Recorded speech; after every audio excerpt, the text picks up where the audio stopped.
SA.net. What a game we have for you here this evening. A top 25 battle in California. Number 18, the Bakersfield College Renegades against the number 21 East Los Angeles College Huskies. Thankful and always grateful to have you here live on Sportsnet USA alongside our new sports information director, Serwin D. Haynes. It's the second to last regular season game, a must-win situation for both squads. It's do or die tonight. A loss tonight might mean no chance for a state title. A win means you stay alive. The road to state continues for you next week, and some good news breaking in earlier today as Alan Hancock hands Long Beach City College a loss here this evening. Serwin? Yeah, we were watching the game as Alan Hancock games are earlier in the afternoon. So we're in the office is watching the game. Alan Hancock came up from behind. Back and forth affair, able to get the ball last. Actually, they stopped Long Beach on a drive, and then they got the ball back, and they were able to drive it down and score with about under 20 seconds left. And they were able to take the lead and hold on late, beating the visiting Vikings of Long Beach City. So what that means, Dan, is that now Long Beach, who were at the top of the conference at 2-1, they're now 2-2. So if the Huskies win today, they tie Long Beach for the conference lead. Now, they still need a little bit more help.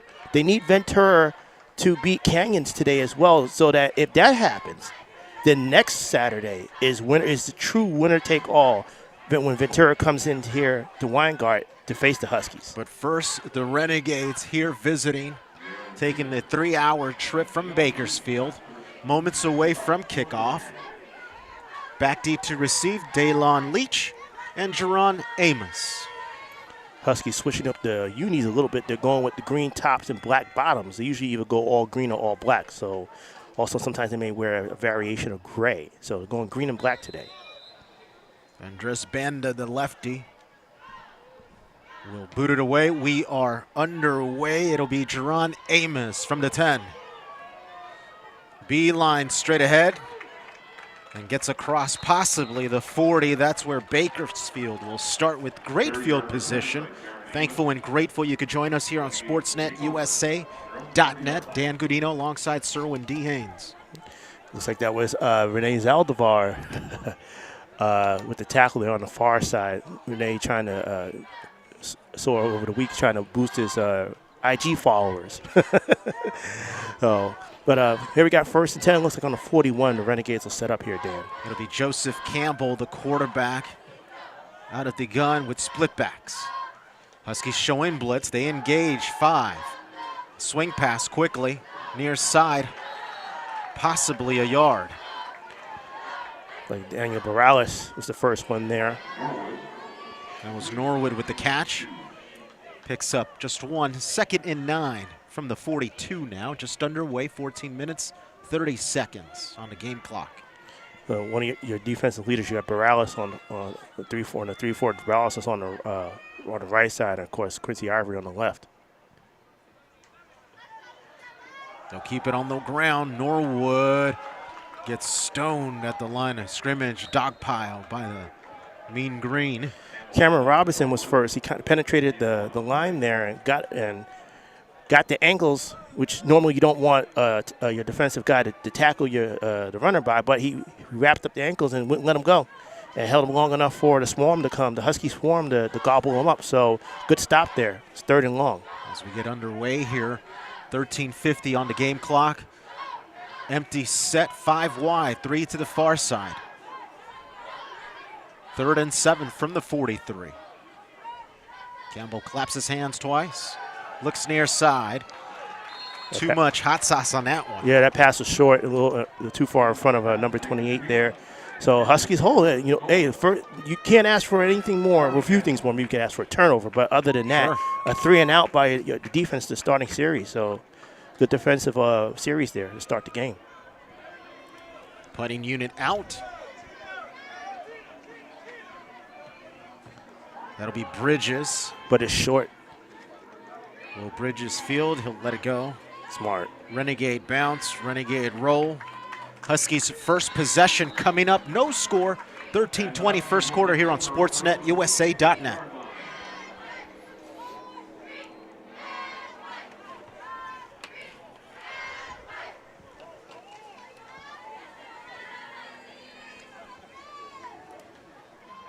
Let's see who comes out.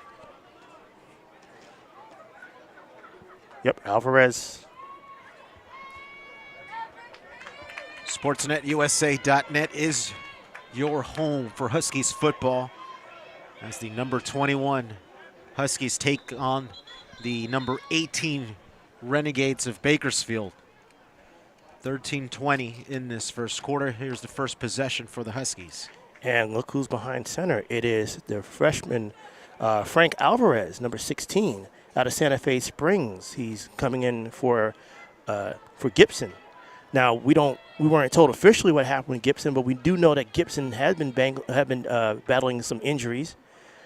He wasn't 100% when he played last week at Canyon, so we're imagining something might have happened between then and now for him to be a scratch for this game. Frank Alvarez has only had one pass. Played one series and one pass this season. That pass was for a touchdown. I was down at Cerritos when the Huskies upset the Falcons a few weeks ago. So he's a stoppage here by the officiating crew. Not sure what's going on. Doesn't look like a clock issue. So here's Alvarez, who's pitching 100%. 3 of 3 now. Down the sideline, finally gets brought down. That was Jalen Moore. So Frank Alvarez now 3 of 3 in a season. Just his third pass. And a big play for the Huskies. Well, obviously, you wouldn't expect him to keep being perfect, but he has some zip on that pass, Dan. They'll hurry up here. Pumps. He'll take off. Alvarez, baseball slides to the 20. Picks up 9. 2nd and 1 with 12:50 to go on the clock. So quick start for the Huskies. Obviously, every player is different. Obviously, not thinking that Alvarez is a carbon copy of Gibson. However, we're seeing in limited action that Gibson has Alvarez has an arm, and he just took off there. And being a mobile quarterback is vital for this offense. They'll remain in an empty set. Renegades bring in 4 as Alvarez tosses near side, stays perfect in the season as Bridges catches at the 18. First down for East LA. You know, so many factors that you look for when you have a new quarterback in terms of how he runs the offense, in terms of how his pass catchers respond. You know, there's all sorts of things that go on between the relationship between a quarterback and his receivers. So it'll be interesting to see how the receivers react to having Alvarez under center, throwing him the ball. Under 12 minutes now, 1st and 10 from the 18. He'll remain in an empty set. So 4 straight plays. 4 straight plays with no one in the backfield. The end around to Kalani Washington picks up about 4 to the 15. Washington runs on the left side for a gain of 3 on the play. Morgan Dutton with the tackle. 2nd and 7, Huskies. Of course, being a backup quarterback being thrust into a starter duty, you also wondering if there's going to be any changes or how it affects the play calling in the playbook that is in the hands of offensive coordinator Dwan Drummer. Now in a pistol set, C.J. Tanninghill will get the first carry. Up the gut, picks up maybe 3. Clock reads 10:55, first quarter, no score. As we approach the first 3rd down for the Huskies here. Huskies, every now and then during the season, they've had some successes running the ball, but it really hasn't been their strong point in terms of their running the ball is more of from read option, quarterback or running the ball, particularly with Gibson and his feet. It's not a traditional run game. So you look to see, obviously with Alvarez, you want to have some variety back there, so you do want to give it to the running backs. We'll see how the play call goes as the game goes on. In motion, that's Schilling. It'll be Tanninghill finding some space. Across the 5 and a first down. Yeah, he put his shoulder down. He got a couple extra yards on that, so good run, good strong run. Bounced it to the outside on the far side. First and goal. Ball marked at about the 3. 10:05 left on the clock, first quarter. Huskies so far, putting together a nice drive here. First and goal. So Coach Bobby Gudino of ELAC keeping the Terrence Gibson injury under wraps. We didn't find out until Alvarez stepped onto the field that Alvarez was going to start here as we got early movement. We'll see who this is on. Huskies backing up. It'll be a false start against East LA. On the offense. 5-yard penalty.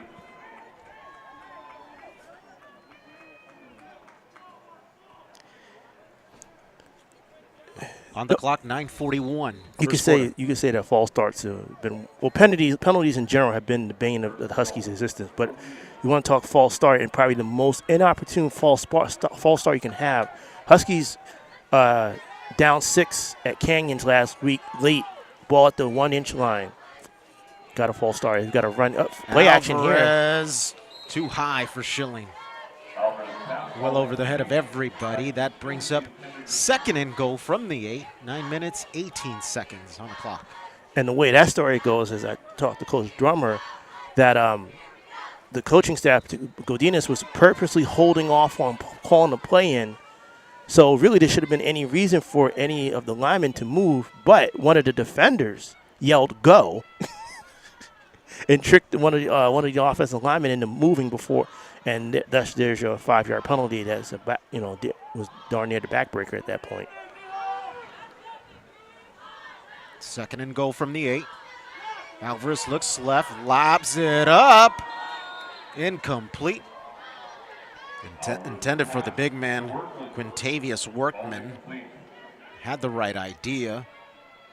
Just a little, maybe a little high, a little outside. But if you're gonna miss on a fade, that's where you want to miss. You don't want to give the defender, the DB, there a chance to pick it off. Now you got double running backs in there for East LA. First time this ball game at the 9:13 mark as Monterey Rams steps onto the field.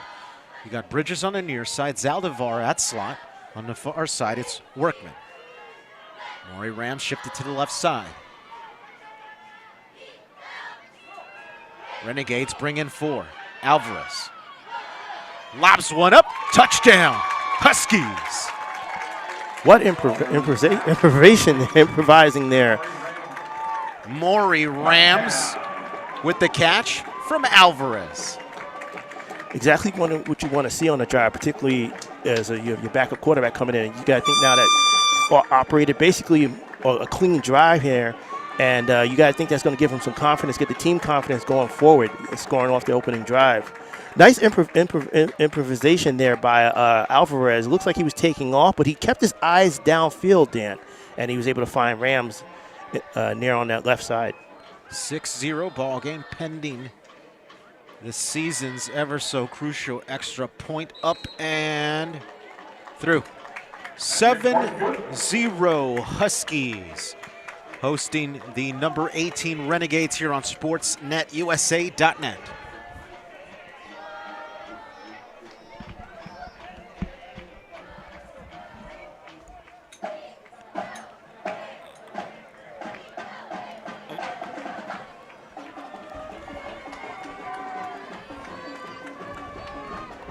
Band sounds more light. Back. Okay.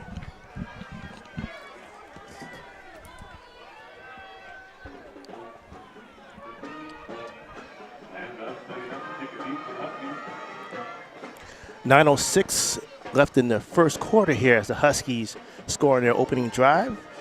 Up 7-0 on the visiting Renegades at Bakersfield College, and we have the Huskies kicking off. Getting their nice looking drive there, nice execution there by Alvarez, the quarterback in today for Gibson. Yeah, surprise to start off this ball game, as we got a surprise earlier. Alan Hancock able to upset Long Beach. That'll be Daylon Leach getting another good return. That's his second one as a marker is thrown into the pile. 8:57 left in this first quarter. We'll see what the penalty's all about. I think it was Cater it was Dre Towns, excuse me, number 17, Dre Towns was able to finally catch up to the returner there.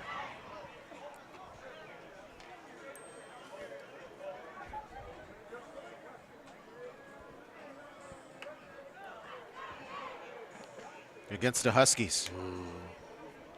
Face mask against the Huskies.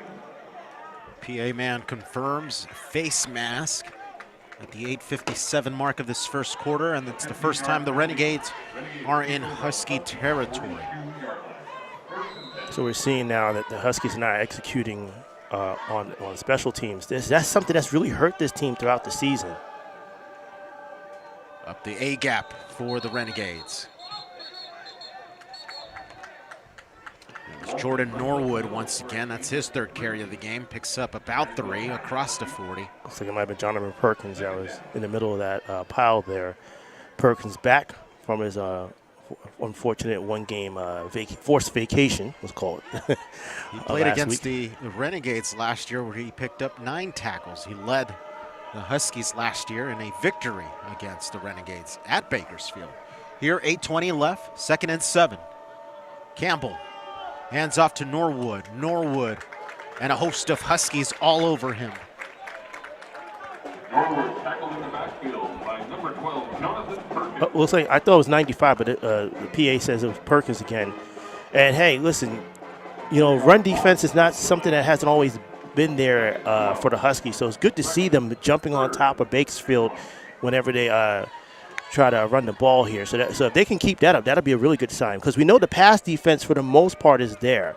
So if their run defense can solidify in this game, that'll bode well for them going forward.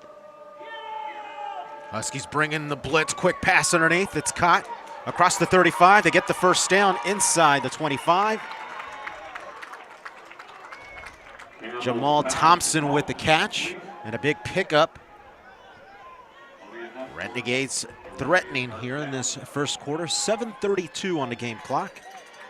Now a first and go. No, not yet. Not a first and go just yet, excuse me. They'll set up at the 19, no, at the 24. Excuse me. 24, yeah.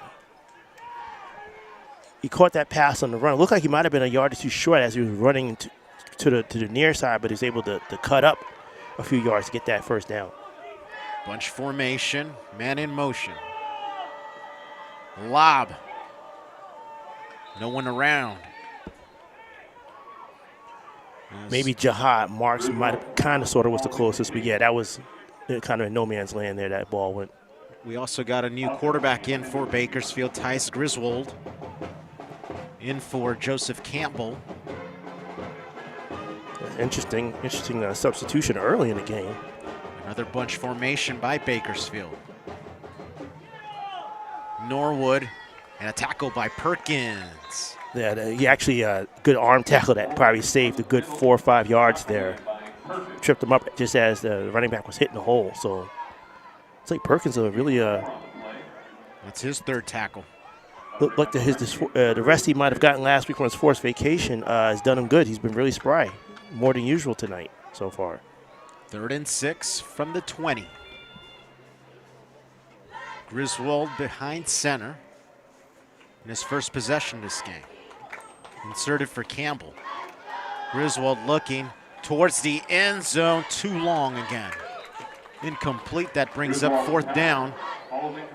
Decision time for Coach Littlejohn in his second year for Bakersfield. Go ahead. Looks like the special teams is coming on here. Let's see, the ball's at the 20, so this looks like it's probably going to be about a 37-yard field goal here. Field goal attempt. That's right, 37 yards at the 6:18 mark of this first quarter.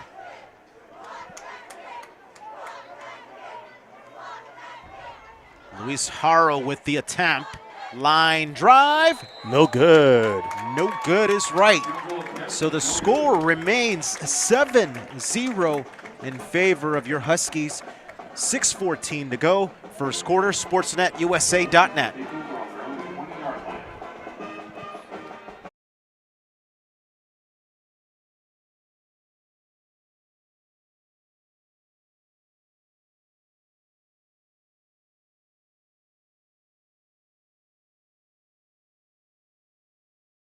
6:14 to go in this first quarter. 7-0 Huskies. And as you see, Dan, the Huskies offense take the field. One of the themes you look for is how well the Huskies deal with opportunities when it is given to them. Continue after this play. The pitch to Saldivar coming around. Good block. Gets some space and gets across the 30. Saldivar with the carry. So, like I was saying, what do you do with the opportunities that are given to you? So, obviously, Huskies were kind of not quite backs against the wall, but that possession by Bakersfield started in their territory thanks to a penalty and a good return. Bakersfield was able to get a first down, but the Huskies tightened up on defense, and they got caught a break on a missed field goal. So that previous play does not count as a run. It's actually a forward pass. Saldivar, play action. Under duress, rolls out, decides to throw it away. 5:39 left first quarter, 7-0 Huskies in the lead, 2nd and 1 now. And that was a smart play to throw that ball away. Maybe you're thinking that if you had Gibson back there, because Gibson does have electric feet, that maybe Gibson would have had a little bit more athletic ability to escape and probably break that. But you gotta know who you are as a quarterback, who you are as a player. So smart move there by Alvarez to throw that away instead of trying to maybe break a tackle there. 3rd and short. They'll keep it on the ground with Tanninghill. He picks up the first. He was mad because he got the first, but he got tripped up. So he mad because he felt that if he had stayed on his feet, he could have gotten a lot more. But most importantly, keep the sticks moving.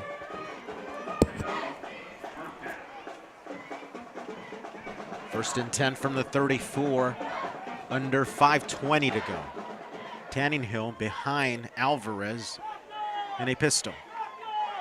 They'll keep it on the ground. Tanninghill again with the dive forward to the 39.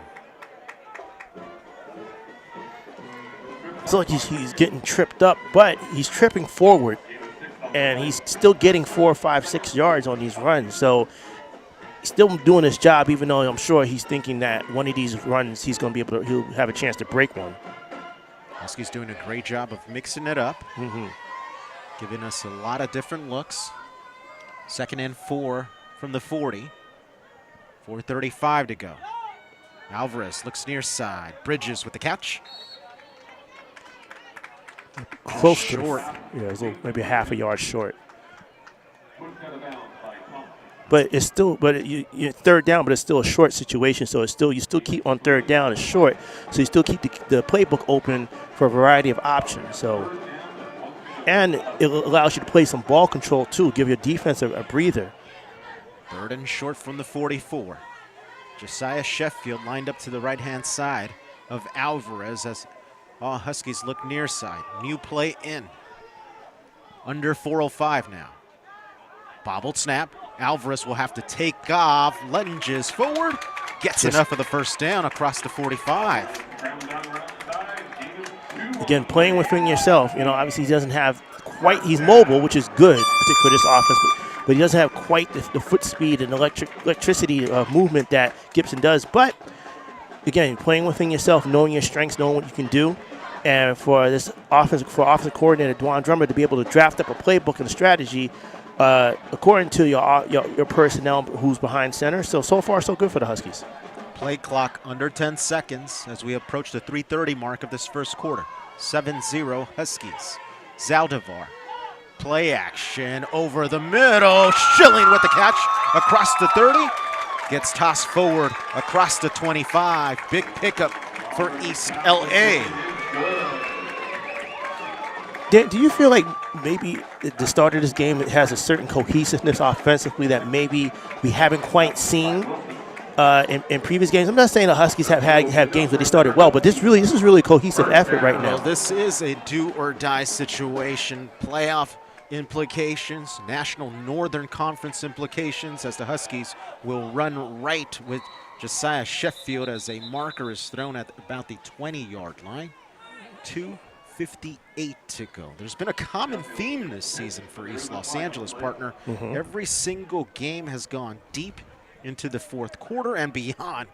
Remember, there was a stretch where East Los Angeles went 3 straight games into No overtime as the official calls a holding. So this is very reminiscent of what the Huskies have been doing. They put together a few good plays, and then they get pushed back with penalties. The question is how well can they limit these? If it's once in a while, particularly for the way the Huskies are penalized, to give up. We have to look up the stats later, what their average of yards they give up for penalties. But if they can minimize it and mitigate it, that'll do well for them. Bottom line, can East LA finish here? 1st and 15, Sheffield gets wrapped up. I'd say probably the first time the Huskies have honestly been stuffed there. Corprew with the tackle. Sheffield will step off as Monterey Rams will step back onto the field. At running back, 2:20 left on the game clock in this first quarter. Huskies taking their time in this possession. 2nd and long, 2nd and 15 to be exact here.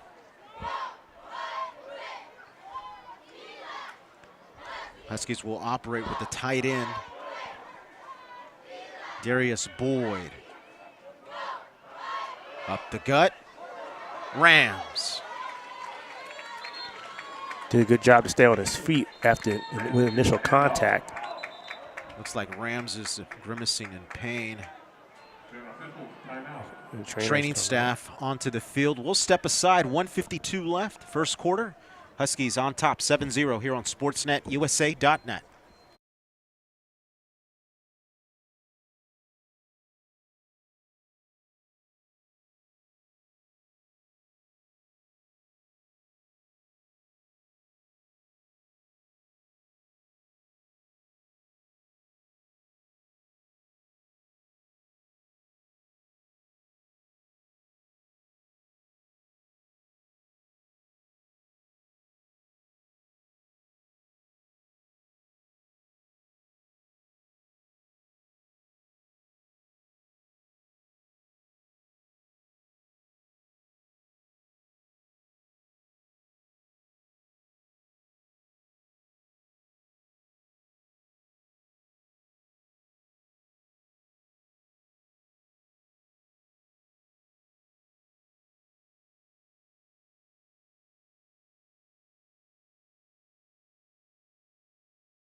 CJ Tanninghill was carried off the field by his teammates. Lower left leg injury. Here we are on a 3rd and 13 for the Huskies as we welcome you back to SportsNetUSA.net, home of East LA College Huskies football. 7-0 for your Huskies. Bridges in motion. Alvarez, play action, plenty of time. Near side, that's Bridges. Across the 20. It's spun forward. Gets back the lost yardage. Now a 4th down. So the question is close enough for the Huskies to try a field goal. Looks like the field goal unit is coming on, and Nate Hidalgo looks like it's gonna be the holder, and Ethan Rodriguez We'll take a shot here. doing double duty with football and soccer. From 35 yards out with 45 seconds to go and ticking. Hold is good. Snap is good. Is the kick good? It is. Barely got it over. Ethan Rodriguez from Marshall High School.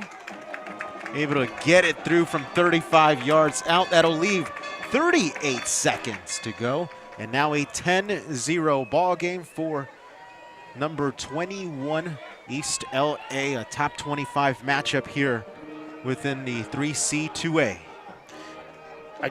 We can't say enough how good omen to see that field goal made, even though it was barely through the uprights. But with the massive struggles that the Huskies have had with special teams this year, they need any type of literally, Dan, any type of consistency That's right. with the kicking game that they can get will just it will solidify them that much more. I mean, you can argue that the special teams have probably costed them at least 2 or 3 games in this season.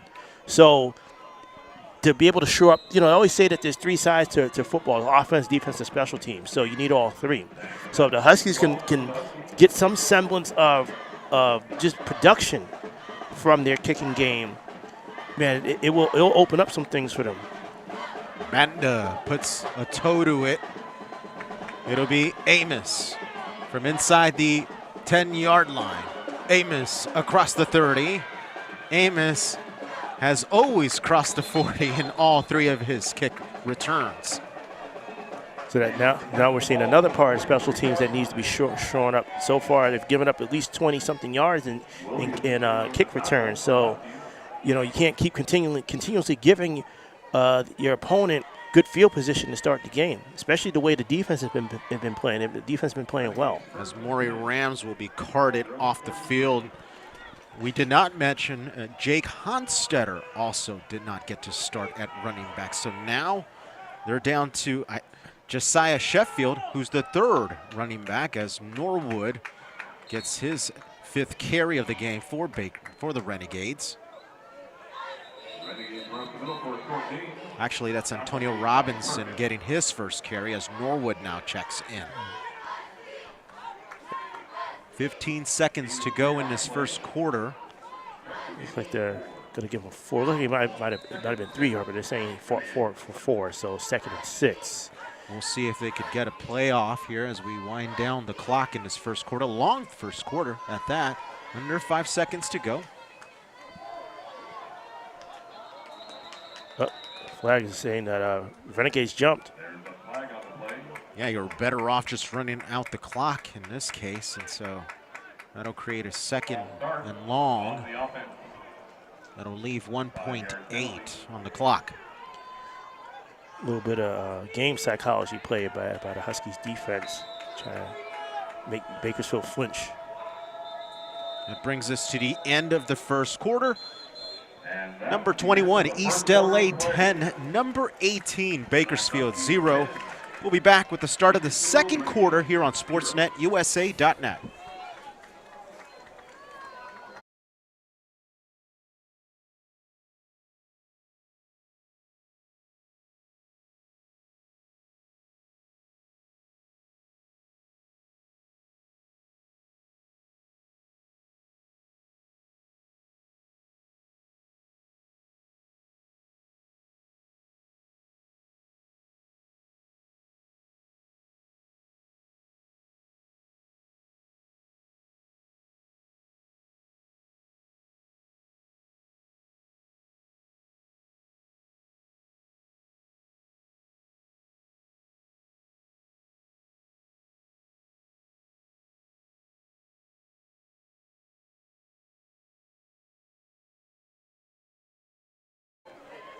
Start of the second quarter here at Weingart Stadium. Huskies lead Renegades of Bakersfield 10-0 as Bakersfield will begin the second quarter at second and long, second and 11, thanks to a false start.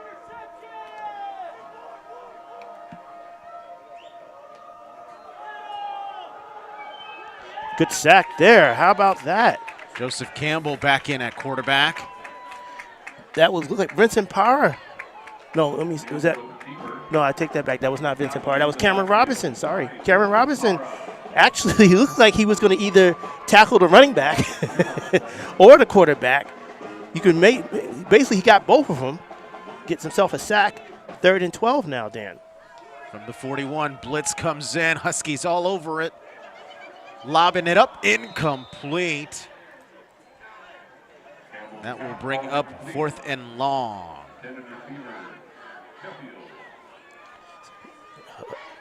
Another good defensive series by the Huskies. Again, everything's on the line tonight, Dan. And, you know, there's a lot of anecdotes about what a team can show you when the pressure's on. And with a team like the Huskies, as the punt gets off, a little bit of a short punt. Bridges calls fair catch, just inside the 30. 14 minutes, 18 seconds to go in this second quarter. We'll stay on the air as we start discussing what's going on around the National Northern League. Earlier this afternoon, prior to the start of all games, Long Beach City College sat atop of the National Northern, but then Allen Hancock, who was at the very bottom, upsets Long Beach. And so now Long Beach is sitting at number 3 or tied at number 3. And this has been a weird year because all the teams in the National Northern League have basically been within a game of each other. So while the Huskies had so many of these heartbreak losses, in a way it's hurt, but it hasn't hurt as much as you normally would because everybody's bunched up together record-wise. So, you know, Huskies almost have the rest of the season, these next 2 games here, tonight and next week, they can potentially have their destiny in their own hands, as the handoff here got 5 yards there for the Huskies. That's Tanninghill with the carry with his neon green shoes, the highlighter shoes. Looks pretty cool. Yeah, I mean, you definitely see them. 13 minutes, 55 ticks and counting in the second quarter. And with the shortage of running backs, usually the Huskies have a running back by committee, you're going to think that Tannehill is going to get more action here. Play action, a rifle over to the right side. It's caught. I believe that's Moore. Yeah, Jalen Moore with the catch. Sidearm throw by Alvarez. Good throw, but also good positioning and route running by Moore to know where the first down marker was and to make sure he got his position there so that the throw would meet him and he would catch it as he was beyond the marker. So good route there. On the clock, 13:25. 1st and 10 from the 40. Saldivar shifted to the right-hand side of Alvarez. Play action. Alvarez looks, lobs. Saldivar jumps over a defender.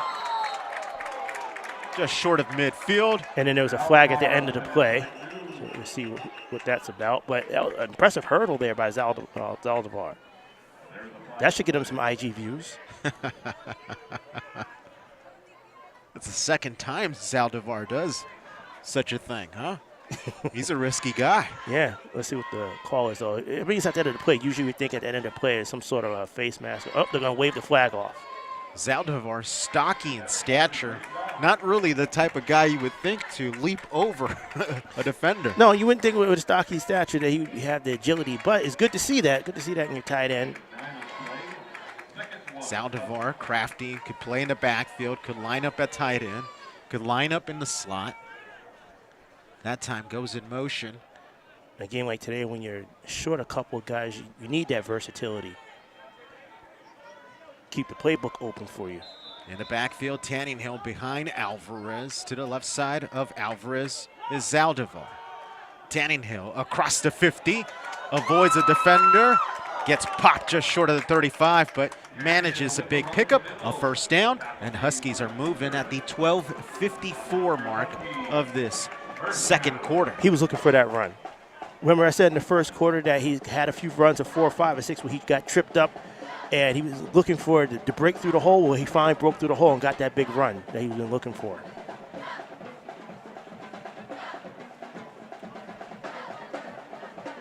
That's JUCO football for you. It's next man up, right? Yeah, yeah. And particularly, this is not a team that's as deep as Coach Gudino would like it. Usually he has about 90, 95 guys. As you got to run, Saldivar. Saldivar gets the first down the sideline. He'll go in. Touchdown. Huskies. 36 yards from Saldivar at the 12-18 mark. And now the Huskies 13, Renegades still 0. Yeah, at this point, we'll have to talk to Renee after the game and make sure that he gets his IG numbers up. He's definitely playing like he wants. He's definitely playing like he wants the attention, not just from followers, but also from potential football recruiters at the next level. So, great run there. He just broke it open there on the far sideline. We were just talking about his versatility to play go. I actually spoke with his father on the phone prior to the game. It was the first time I've ever met the guy. Luckily, one of the ELAC cameramen introduced me to him. Extra point is good. And he actually operates the #4 most downloaded podcast in LA. Oh, really? Yeah, Andy Saldivar. Okay. Who would have known, huh? As his son scores from 36 yards out. Huskies now 17, Renegades 0. This is SportsNetUSA.net.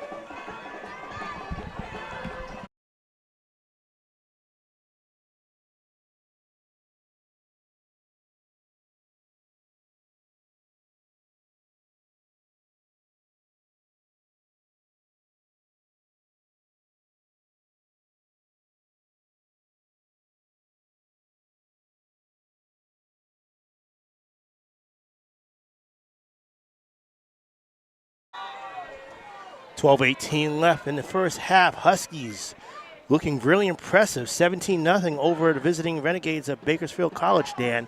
And again, you could argue that this is the best opening quarter, opening half they had all year as the Renegades. Oh, that's a clothesline tackle. Yeah, that's going to be a flag.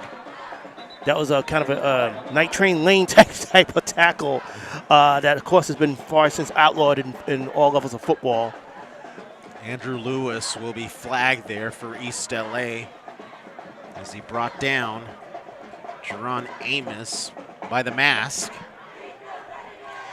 Those of you that may be familiar with a John Bradshaw Layfield, his finishing move is the big clothesline. That might have made him proud, but unfortunately wrong sport. So there's a chance after tonight that everyone within the National Northern Conference will sit at 2-2. How much chaos would that be for the last week? And you know, chaos is kind of ELAC's middle name when it comes to football, particularly this season. So, you know what? Just on the element alone, I would say that would favor the Huskies. Every single game since the blowout victory to Compton, a 54-0 win, every single game, 7 straight games have come down to a last possession. Here, this is Campbell avoiding everyone, dumps off underneath. Across the 40 will be Jamal Thompson. Now, that's a pickup of 20. Yeah, but I thought one of the linemen tripped one of the ELAC D linemen. And we see a flag thrown at the 39. So I wonder if the referees caught that. Looks like the Huskies are, let's see. Personal foul against the Huskies. Wow. So add on to the 20 yards, and the first time that the Renegades will threaten here. Pushed up to the 25 now. Yeah, 12:02 left in this first half. Yeah, I don't know about that. I know I saw a leg whip by one of the Renegade linemen on one of the ELAC defenders, but I guess they felt it was incidental. Zebras always know best. 1st and 10. 25-yard line is where the Renegades operate from. Single tight end on the right side. Under 12 now. Huskies show blitz. They bring the heat. Campbell to the end zone. Has a man diving. Incomplete. I don't know. Intended for Jihad Marks. He had to extend his body. Probably bobbled it. Yeah, it looked like he bobbled it. Didn't come down cleanly.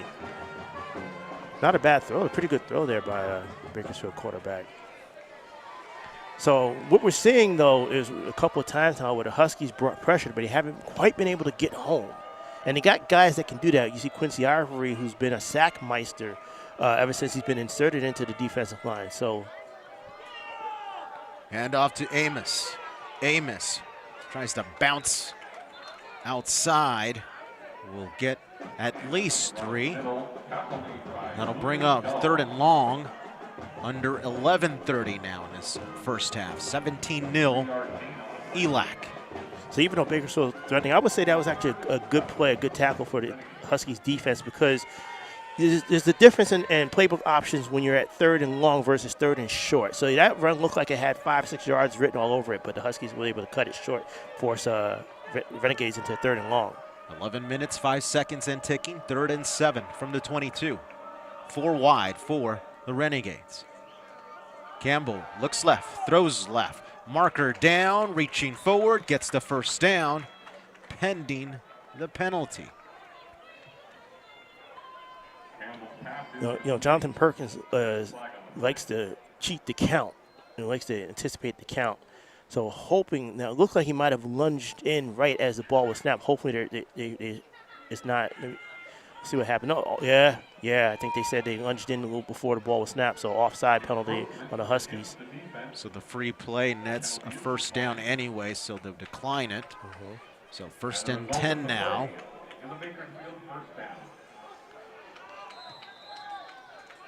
Ball marked at the 14 now.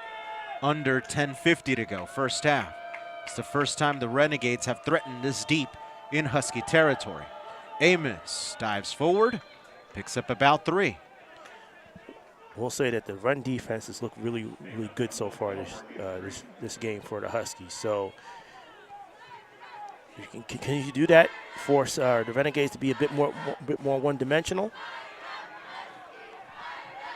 So now 2nd and 7 from the 12.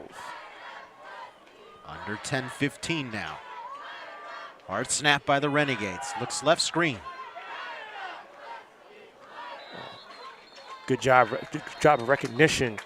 Got the screen there, and but Huskies weren't fooled. They were able to hold on, get the first defender, got him, held on, and didn't let him go anywhere until his buddy showed up, and the Huskies were able to sniff that one out. That'll bring up 3rd and 5 now as we approach the 9:45 mark. Big Husky lead thus far. Crucial 3rd down now for the Renegades. And it's close enough where you not only have to guard against the first down, but also against the end zone too. Huskies bring in 4. Huskies all over that. Got him. Ivory and Borales will be credited there. Ivory got his hand in. Didn't quite get him down, but slowed him up for Borales to finish the job. So great job there by the defensive line. Typically, we're calling out Daniel Borales' name during a punt. It's good to hear his name be called out during a defensive play, as that will bring down the field goal units for both squads. 4th and 6 from the 10, under 8:55 now. 27-yard attempt here. Bakersfield missed their first attempt earlier. Good snap, good hold, kick up. Is it through? It is. It is. From 27 yards out, the kick is good by Luis Haro, 1 of 2 this evening. And now a 17-3 lead for East Los Angeles. We'll be back with 8:42 to go in the second quarter here on SportsNetUSA.net.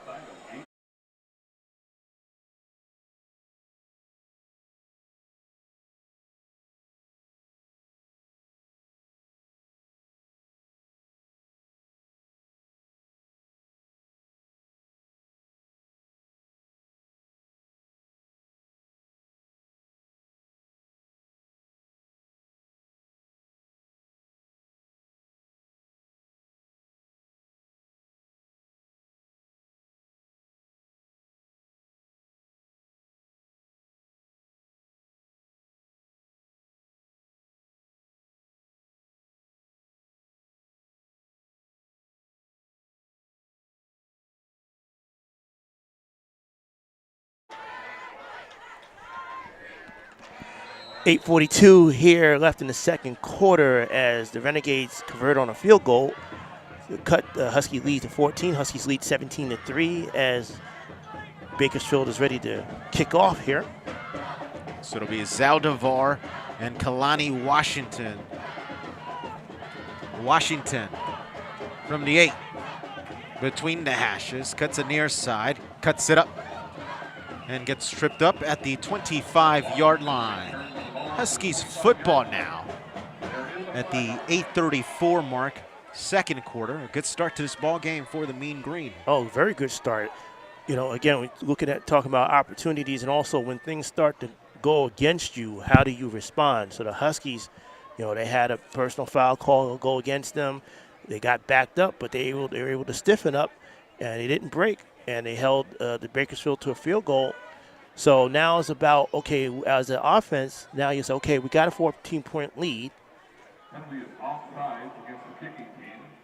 Oh, wait, where did this penalty come from? Offsides against the kicking team. That's a thing? Yeah, so they'll redo the kick. That should back them up 5 yards. So Huskies potentially have a chance to have a better return. You just witnessed how fast Washington is. Kalani in the previous kick return, I'd kick it to Saldivar. Although Saldivar has shown us a highlight of himself.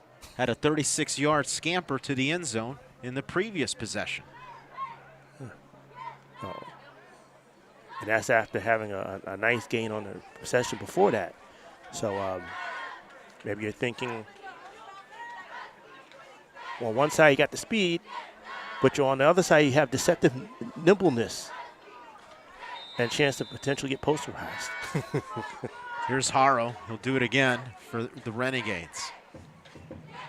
Saldivar and Washington await. Toe to pigskin. Wobbler into the hands of Saldivar. Saldivar evades 2. Hurdles another across the 40. Oh, he fumbles it. Oh, no, that's a shoe. That is a shoe. It looked like he fumbled. When it stopped rolling, I'm like, wait a minute.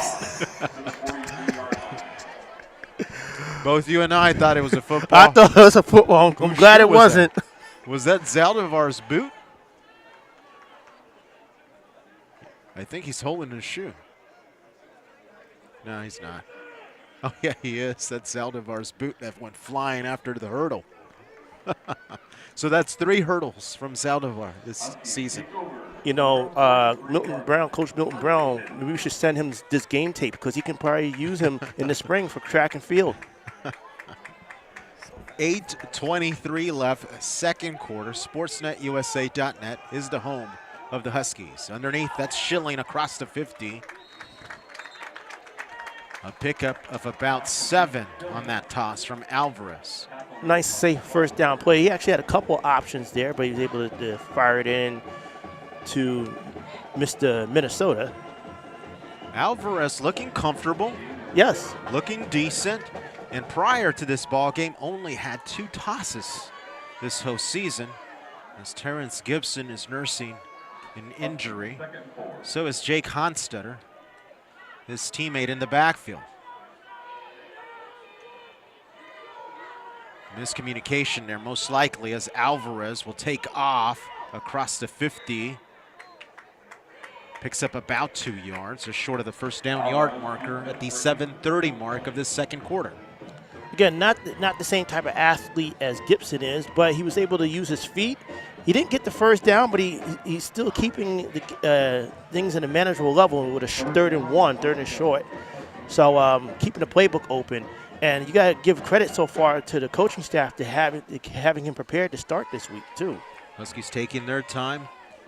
Now 10 seconds on the play clock, under 7:03 to go, game clock. Second quarter, 3rd and 1 from the 48 of the Renegades. It'll be Tanning Hill. Does he get across? Good tackles by the Renegades. Yeah, it was Jacob Hughes who clocked that hole up.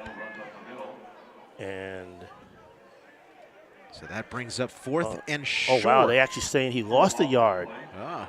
But with the Huskies were staying out there, they're going to go for it. We'll see if they try to go for it, or are they just trying to draw the Renegades offsides. 6:25 and counting. Play clock at 10 seconds now. In a pistol set. Saldivar lobs it up to Workman. One-hand catch. They say he was out of bounds. They say he was out of bounds. Said he caught the ball out of showing bounds. what he could do if given the chance with his size. But he say he was out of bounds when he caught it. And Huskies will turn the ball over on downs. Interesting play call there on a 4th and short. Will that come back to haunt East LA? 6:08 remains in this first half. Huskies holding on to a 17-3 ball game. Coach Gudino must be feeling really good about how his defense is playing, which he has a good reason to. So to let them operate from the 49. It'll be Amos. Gets taken down. Perkins and Juan Caldera, Austin McPherson involved in that tackle for East LA. Under 5:50 to go. 2nd and 6 now from the 47 of East LA.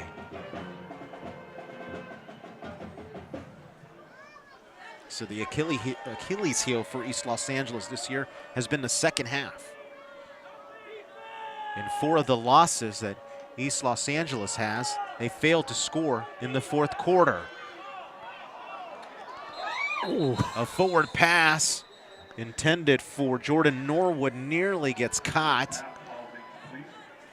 Bit of a visionary illusion because the ref said the ball hit the ground, but it almost looked like the Bakersfield receiver might have picked it up off before it hit the ground, but just couldn't corral it. And I say that because it looked like that he kind of might have flipped it up in the air, and maybe a Husky player had a chance to maybe pick it off. And then we have a down player for Bakersfield on Medical the field. staff all over that. 5:21 left, 2nd quarter. Huskies 17, Bakersfield Renegades 3. SportsNetUSA.net.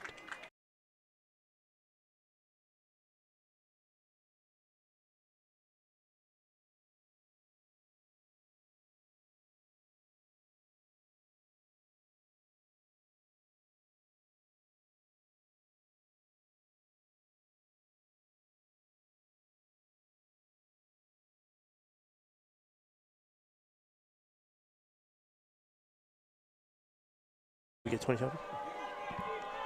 3rd and 6 from the 47. Renegades over the middle. Huskies all over that. Ray Walters with the tackle. With the catch, Daylon Leach. That brings up 4th down. So again, another good stop there for the Huskies. Coach Godinez gambled a bit by letting the Huskies go for it on 4th and 2. That didn't work, but he figured that the way his defense has been playing, they have 50 yards to defend, and they did the job. Punt. Bridges from the 15 picks up about 4 on the catch there. They'll operate from the 20-yard line. So again, you're seeing a little bit of a different play call strategy with Alvarez in instead of Gibson. But you're seeing a plan here, which is more ball control, not as many shots downfield. You have a quarterback who's mobile, but not quite as mobile as Gibson. Not someone who's going to necessarily be as the same threat to maybe break a 30, 40-yard run out of the backfield from the gun. But so you have more of a ball control type of style.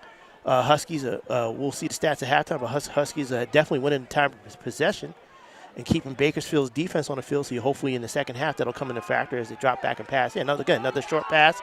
That's Schilling. Gets a stiff arm. Oh, and gets a block ahead by Washington as he gets popped out of bounds. By Dylan Tooker, but not before he got himself 15 yards or so and a 1st down.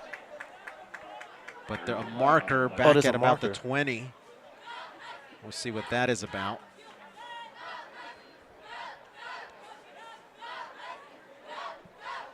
.433 to go in this 2nd quarter.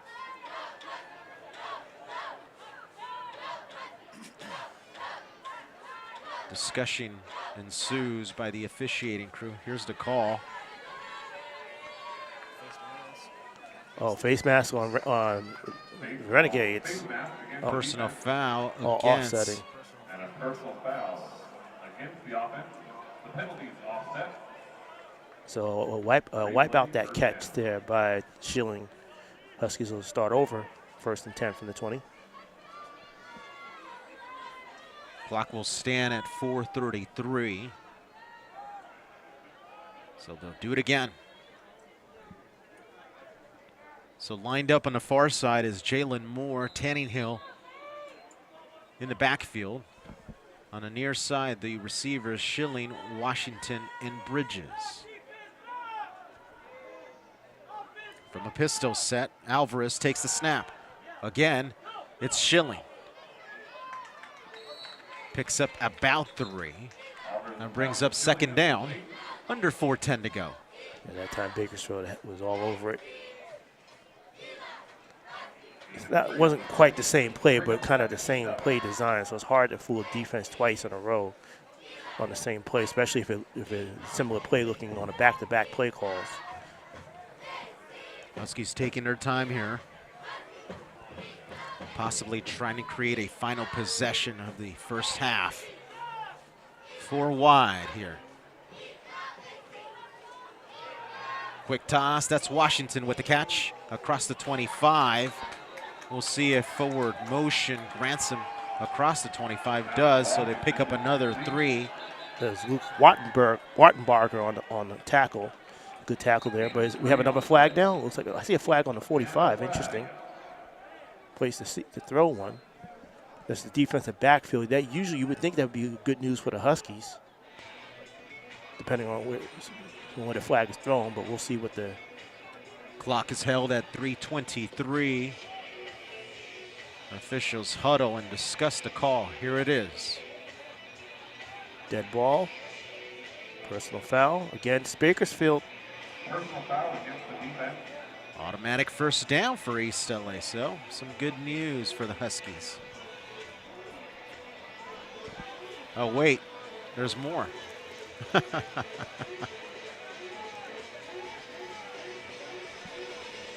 Fortunately, we don't have a working field mic system here, so of course it probably doesn't help that we have live music being played right now while the referees are trying to communicate with. So they're trying to adjust the clock to 3:28.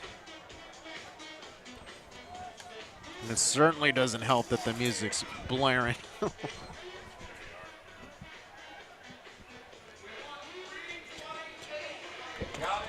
Got it. All right, they got it. They're next door to us. 15-yard penalty.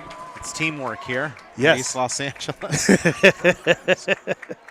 Your sports information director is sitting next to me, Mr. Serwin D. Haynes, playing double duties, double hats, doing some commentary and your regular duty, huh? As sports information director. Yeah, that's how football Saturdays are here. That's JUCO football. Mm-hmm. Play action. Alvarez will lob one up for Saldivar. Caught in bounds. What concentration! I mean, he was battling. Craig Royale, number 7, the quarterback for Bakersfield, battled him. Very handsy, but it looked like at the last minute was able to create that separation and had the ball just drop into his chest and his arms. Stayed in balance too. Impressive catch. Alvarez is Saldivar. Will put him into Renegade territory. And they'll be marked right at the 25-yard line of Bakersfield. 1st and 10 now. 3:10 to go.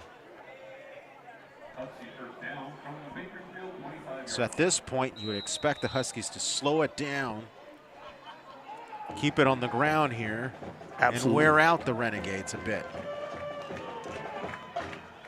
Now, we've seen the Huskies run a mix in previous games, but it seems like here as the handoff goes to Tanninghill on the left side, doesn't get too much, though. Looks like he's gang tackled at the 20. Jalen Corprew involved in the tackle there. I misspoke. It looked like from this angle he didn't gain much, but if he's actually at the 20, up and there's a flag. Dead ball flag. Curricular activity. Huskies are clapping. Looks like it's going to go against Bakersfield. Let's see what the call is. Maybe some mouthing off at the officials.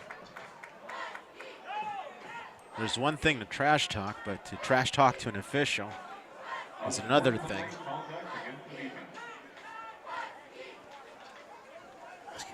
That'll push the Huskies deep into the red zone. So I believe half the distance, because they're at the 20. Normally it would be a 15-yard penalty, but at this point it's half the distance. So it looks like they should have the ball at the 10 if they're walking it up. And we got a timeout called by Bakersfield. Coach Littlejohn will discuss things with his defense when we come back. The final 2:35 of this first half. Huskies 17, Renegades 3. Sportsnet USA.net.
It'll be 1st and 10 from the 11. 2 minutes, 35 seconds to go.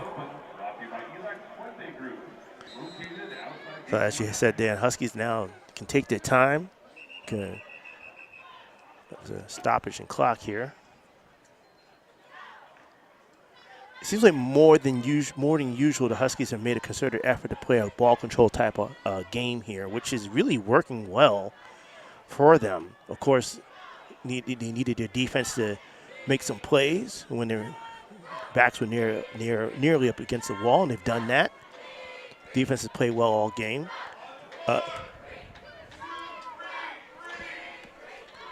As we need 2:33 put back on the clock.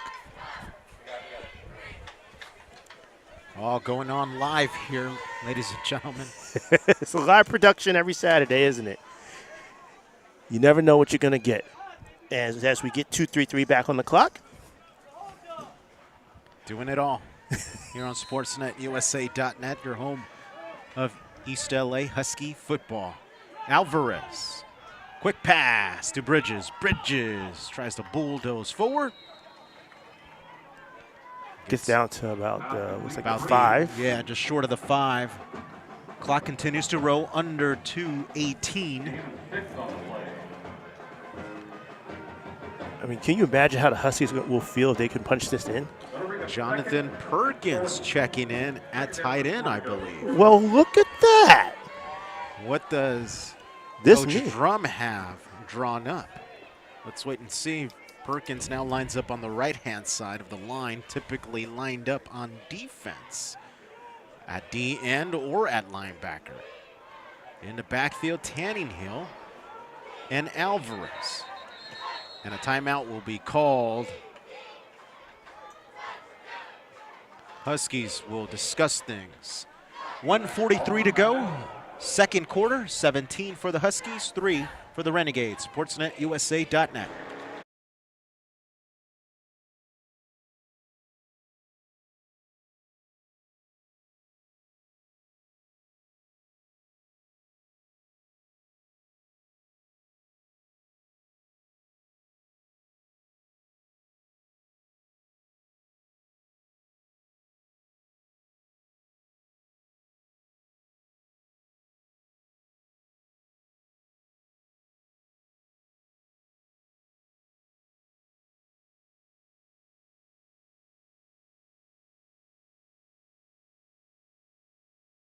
Ready. 1:43 left in the second half. I mean, second quarter, first half. Apologize, as the Huskies looking for 6 more. They got 2nd and 10. Or excuse me, 2nd and goal as Alvarez drops back. Throws it away. Well, that might be grounding because he. You could see head coach of the Renegades, Little John, screaming for the call. No call there. That was intended for Perkins. There it goes. There's the flag. Yeah. Yeah. So the Huskies will lose it down and be backed up a bit. One of the liabilities of not having Gibson back there is that Alvarez is not as shifty and as athletic with his body and feet to get the escape. That would have been something that situation Gibson would have been able to better twist himself out of, but Alvarez not the same nimbleness.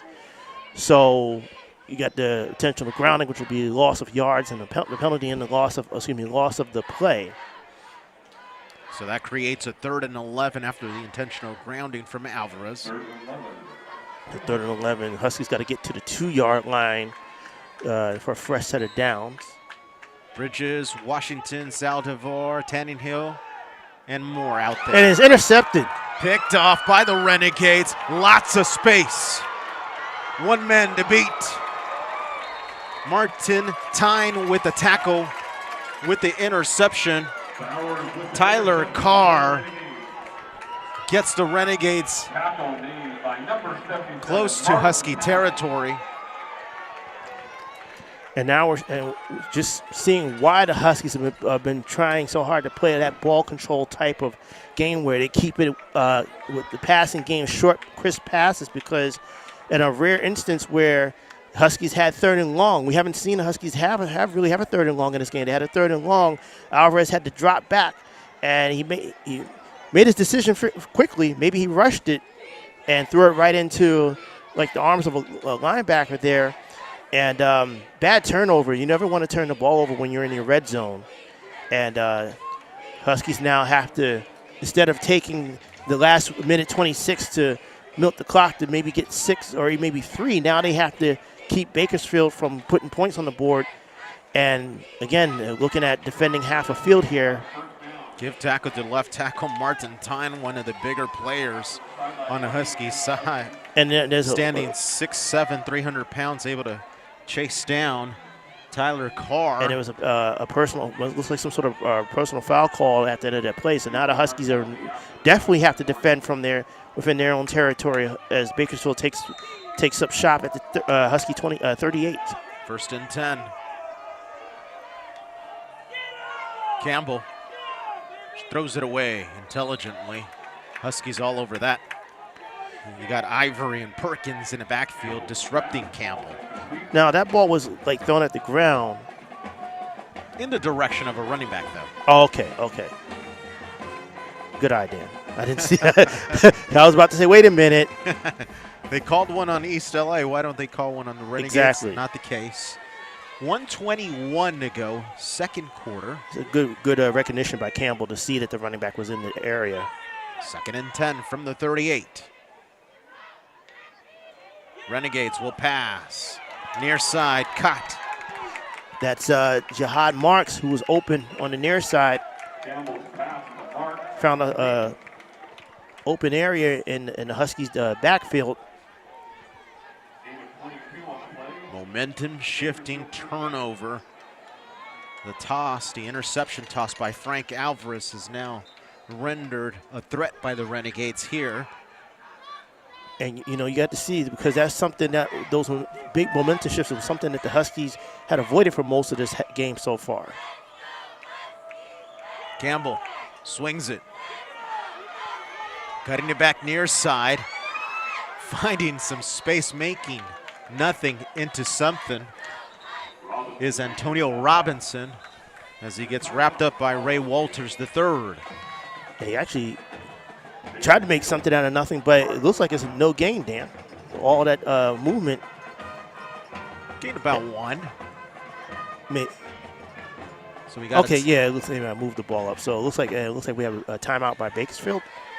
Yeah, it looks like Bakersfield timeout here 1-on-1 left. Huskies now, instead of going up potentially by 3 scores, now have to keep the game at 2 scores, as this 17-3 with Bakersfield threatening here. Checking scores around the National Northern Conference, we reported earlier Allen Hancock upset at Long Beach, 36-29. Another score within the National Northern. Let's refresh the page and see. What we want to look for is Ventura and Canyons, College of the Canyons. There we go. Ventura up 20-3, and that's huge because the coaches tell them before the game they need Ventura to win that game. That's right. So Huskies need to win tonight, and Ventura needs to hold on to this lead. Yeah, ELAC needs help from Ventura. Mm-hmm. That's right. They are up 20-3 into halftime. You know, it's been several years since Ventura has come to ELAC to play. Past couple of trips have been up to Ventura. So 1:01 left in this first half. Looks like we got a nice little crowd that's come out. There's only a bit of a later arriving crowd here at Weingart, but now we're seeing the crowd come in and filled out. Of course, Bakersfield does travel well, despite the distance. So there's a chance after tonight that everyone will be at 2-2 within the National Northern Conference, if the Ventura score holds and if East LA holds here. Just a weird year where everyone's basically even, Dan. So really, when you have that, it really comes down to execution and what you do with the opportunities when you get them. 4 wide receivers, 2nd and 7 from the 18. 61 seconds to go. Campbell throws left side. Good tackle there. That's Jalen Martin with the tackle. Just got him down after the catch, wouldn't allow any yards after the catch, and kept him from getting another first down. So instead of a potential 1st and goal situation, now they got it's 3rd and short, but it's still 3rd down. So from the 11, 3rd and 3, under 30 seconds. Campbell will take off, being chased. Borales with the tackle. And he didn't get there. Yeah, he did. He got him at looks like the 10, and he needed to get to the 9 for a fresh set of downs. So good effort there by Borales. What does Coach Littlejohn of the Renegades do? Under 13 seconds. And that's 4th. That looks like a long one, too, Dan. Under 10 seconds. You know, you're talking about 1 yard lines, a short one, long one. It looks like a long 1 yard there. And no call, timeout with 2.8 to go in this first half. So they'll settle for a field goal, it looks like. Which is probably the smart move. So it'll be from 27 yards out, just like the previous field goal.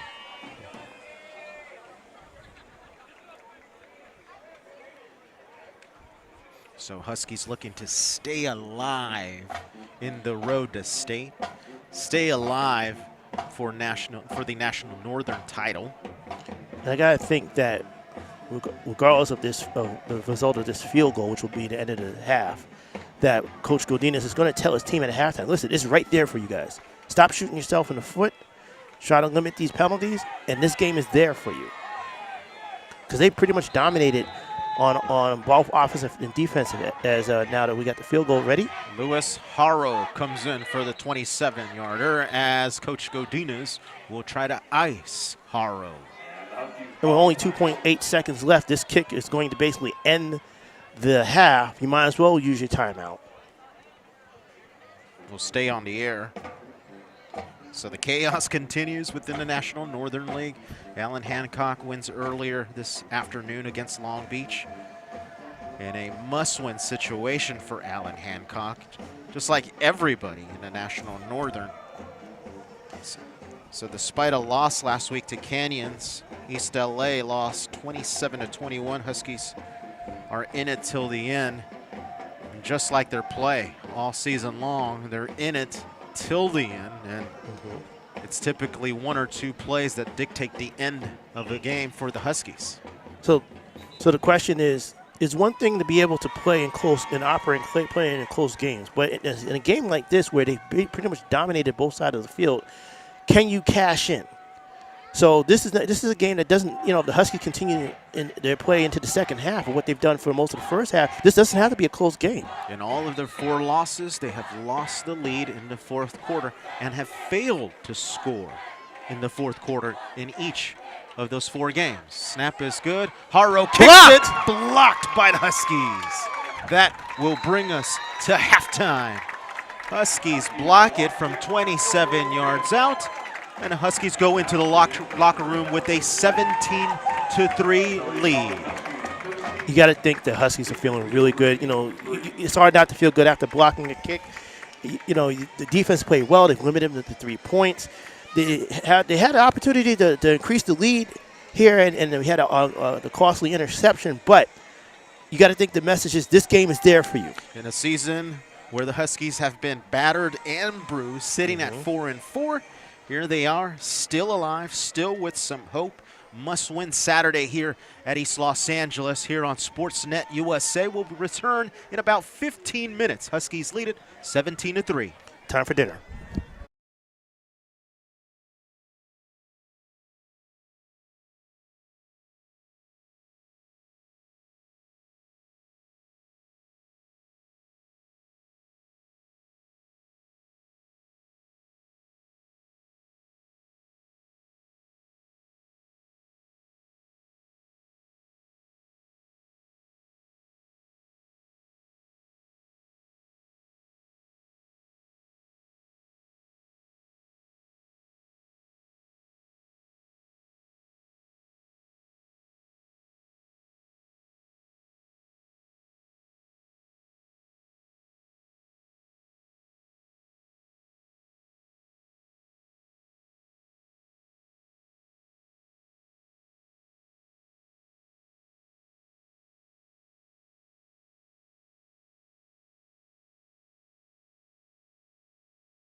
Start of the second half, start of the third quarter. I'm Sir D. Haynes, your sports information specialist here at East Los Angeles College, alongside voice of Huskies athletics, Dan Gudino.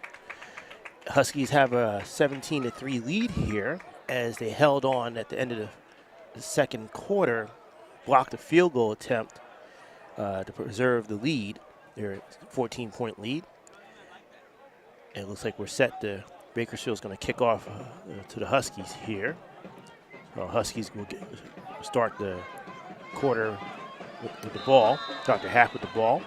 Huskies been able to play some good ball control offense. See if they'll have a chance to build on that, Dan. They have. They've been able to put together 281 yards of total offense as Haro will kick it to Watkins. Watkins, the Lincoln Heights product, takes it to about the 39-yard line. That's where the Huskies will take their first possession of this second half, and still operating with Frank Alvarez at quarterback as Terrence Gibson was not available this evening. That was a pooch kick. You don't see that on the kickoff, so a good job there to be able to secure the catch, particularly as you're one of the blockers on the receiving team. You're not really expected to field the kick, so good job. As the Huskies started the game, here the Huskies start with an empty set. Quick pass, Saldivar evades a defender, tries to leap ahead and over a defender. You know, sometimes third time's not the charm. Well, that was his fourth time in the season to do that. Oh, well, there He's you go. gotten away 3 times. Well, then the fourth time there. So, yeah, there was nothing up top because he was actually stacked up against 3 or 4 defenders there. So he was trying to hurdle not one but 2 or 3 guys, and that didn't work out. Bakersfield was having none of it, so only about a 2.5-yard gain. Just underway in this second half, third quarter, 14 minutes, 15 seconds.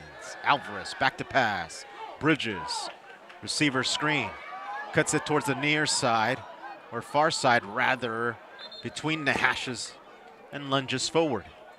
Bridges with a pickup of about 5. So you kind of have to give credit both ways on that play. So good. So you had the pressure up the middle, unblocked the defender, short catch, and Bakersfield pretty much had it covered, but Alvarez still able to sneak pass and dips and kind of contort for 5 yards to keep it as a third and short situation. Saldivar takes the handoff. No, it's Alvarez.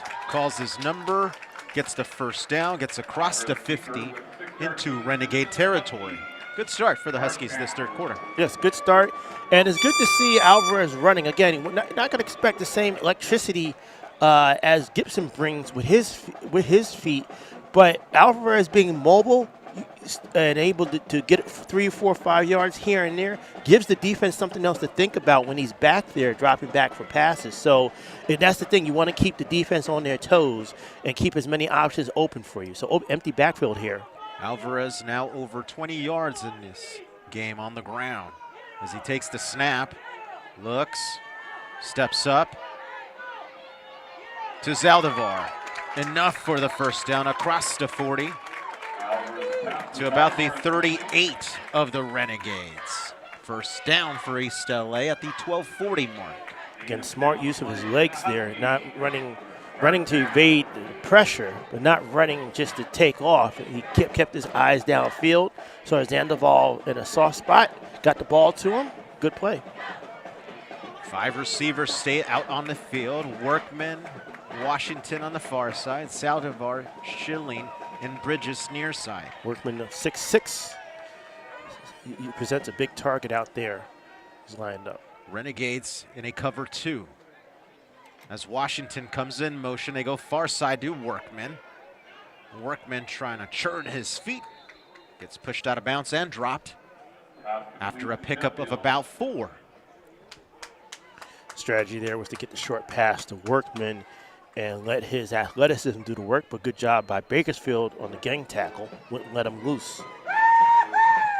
With the tackle was Ty's Walton. 11:50 remains in this third quarter. Huskies continue with an empty set as Washington goes in motion. They go to Washington, swing pass across the 35. Gets pushed out of bounds by Jaquel Bonner. Yeah, he lost one on that one. So again, good. And this is something also you want to look at is Bakersfield, these halftime adjustments that teams make. Huskies been operating the short game, and they've been operating it very well. Well, if Bakersfield decides that they're going to cue in on those short passing plays, short run plays, swing passes in the backfield, and really cue in on the ball carrier, maybe now that gives them an opportunity to stiffen up their defense and now force the Huskies to do something different on offense than what they've been doing. Alvarez on a 3rd and 7 to Bridges. Bridges gets popped and gang tackled. Tylon Tucker and and Craig Royal involved in the tackle. Yeah, that was basically a 3rd and long situation, but Alvarez threw it short. And now you have 4th and 5, and the Huskies in an area that you think they go for it, and they are going to go for it here. Huskies look to the near side. Will reset things. Renegades for a second. We're operating with a little bit of confusion. They settled down now. 10:20 left. 4th and 5. Washington in motion. They pump. Alvarez comes back near side. Throws to Bridges. Gets the first down. Bridges across the 15. Gets spun around and dropped at the 12. Now that was down for the Huskies, partner. Smart recognition by Alvarez because he had a flanker on his left side, but Alvarez looked at him, but knew that if he had thrown there, it wouldn't have been enough space for the ball carrier to get the first down. So instead, he kept the play alive with his feet and found Bridges downfield where he needed to make the throw to move the chain. So good recognition, good patience there by Alvarez. That was Trajan Bridges' 5th catch, now over 30 yards. They continue to operate with an empty set. Alvarez takes off. I think he dropped. He fumbled it. I think he fumbled it. Dog pile ensues. No call yet. And they're calling a 2nd down. It'll continue to be Husky football as a running back checks in for the first time in this 3rd quarter. It'll be C.J. Tanninghill who leads the charge for the Huskies with 48 yards on the ground on 8 carries. Again, no understanding the personnel that you have in the game. Obviously, that would have been a kind of a picture-perfect opportunity if Gibson was back there, because Gibson has the speed to break that. But Alvarez instead fumbled. Thankfully, the Huskies fell on it to retain possession. 8:50 left. Tanninghill up the middle. Finally taken down just short of the 5-yard line. Tannehill's been running hard today, Dan. Luke Wattenberger with the tackle. Okay, so 3rd and 5. Well, actually 3rd and 4. But again, a manageable situation on a 3rd down.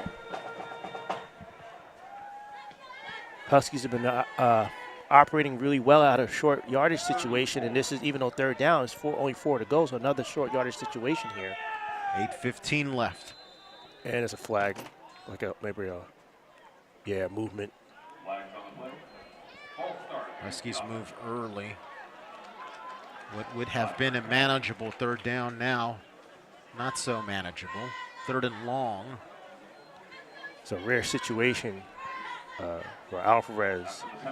He's got facing 3rd and long. Last time he had a 3rd and long situation, he threw an interception. It was actually down around this area, getting in the red zone. So see if he learns from his mistake from before. He can hopefully have an opportunity to make a better decision, because this is all likelihood of passing down. He'll have Workman and Saldivar to the far side as Schilling goes in motion. Alvarez looking. Near side. Incomplete. Intended for Bridges. That will bring up 4th down and the kicking crew Try at the 7:39 mark of this 3rd quarter. Try to squeeze it into Bridges, but he was actually well covered in the end zone there. So give credit where credit is due. Bakersfield got the break on the false start, and they was able to deny the completion. So now the Huskies will have to go for 3. Here's from 28 yards out, Ethan Rodriguez. Up.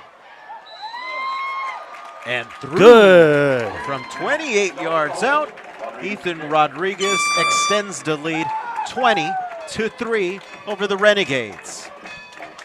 7:34 left, 3rd quarter. This is SportsNetUSA.net.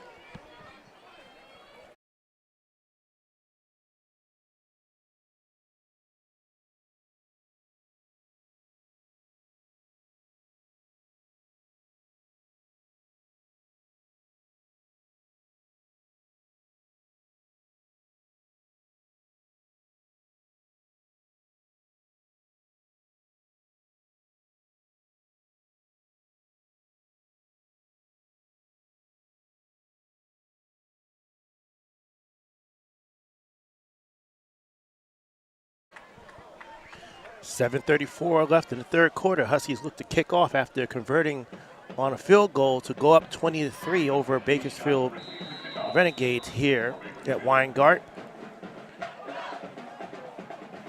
Andres Banda will be booting. Line drive. Line drive kick into the hands of Daylon Leach as he runs near side across the 30. He was escorted out of bounds by Josiah Sheffield. Renegade football here at the 7:28 mark of this 3rd quarter.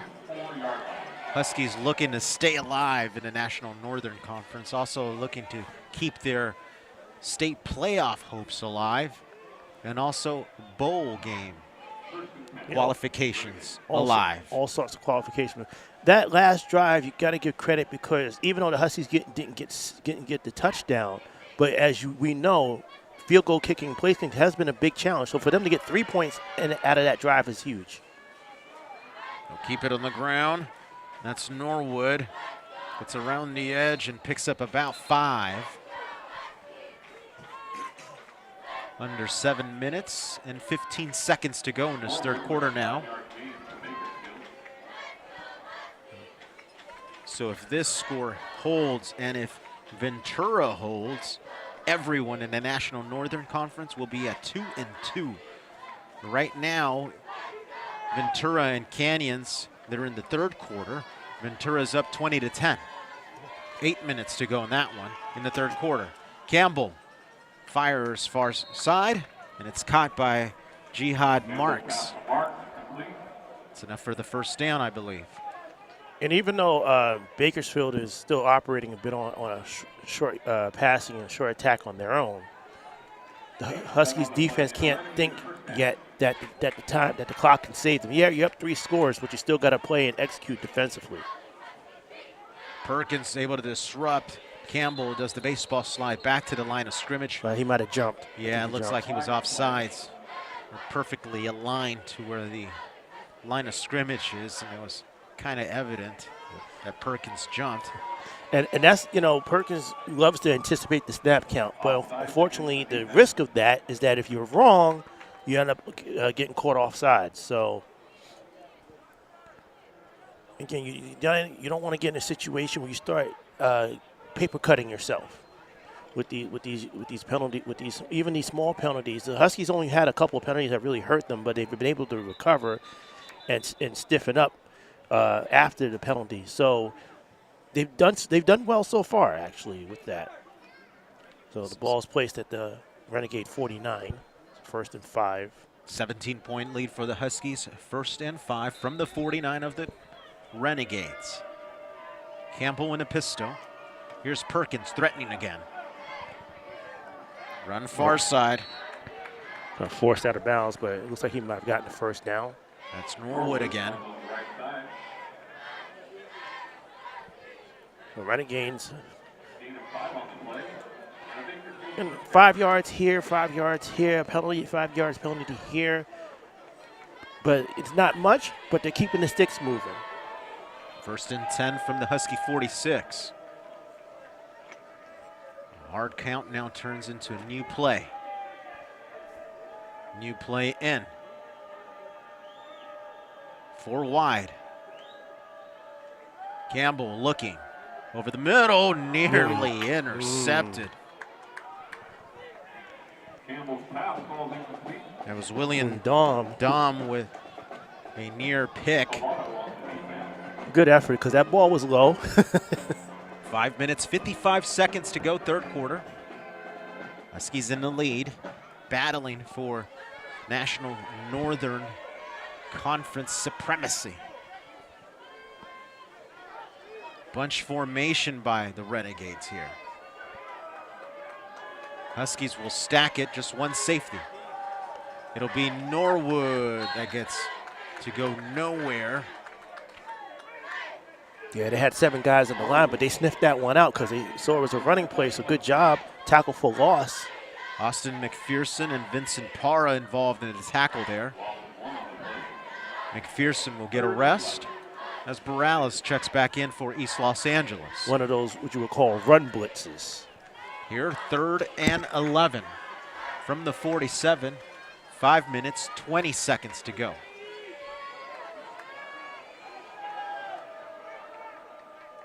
Huskies in a cover 2 now. Here comes the blitz. Flushed out is Campbell. Firing, does he get enough though? Looks like he's half a yard short. They're moving the chains, hold on. Yeah. Ref's like, hold on. Campbell's pass is complete to Harris. Chain getting a little overzealous there, That was Caden Harris with the catch. A gain of 10. but a yard short. So 3rd and 1 now at the Husky 38. Oh no, it's 4th down. Sorry, I thought it was 3rd and 1. Now it's 4th and 1.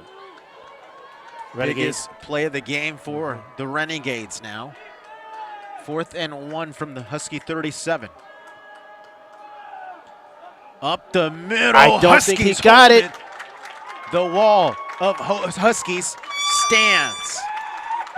Nice job, nice stop there. A little predictable that Renegades running the ball, but again, it's all about execution.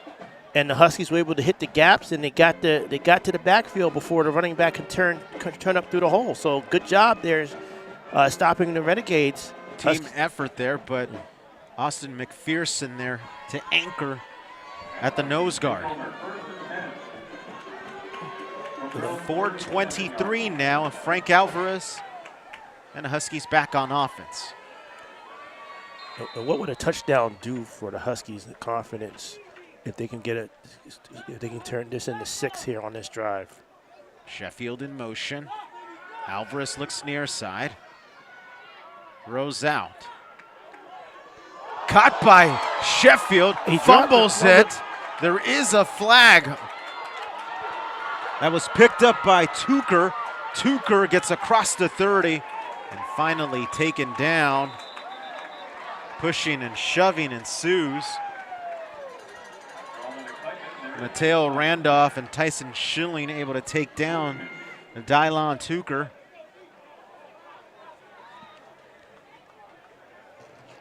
So that might be the 2nd turnover against the Huskies. It looks like the flags are gone against the Huskies too. A holding call.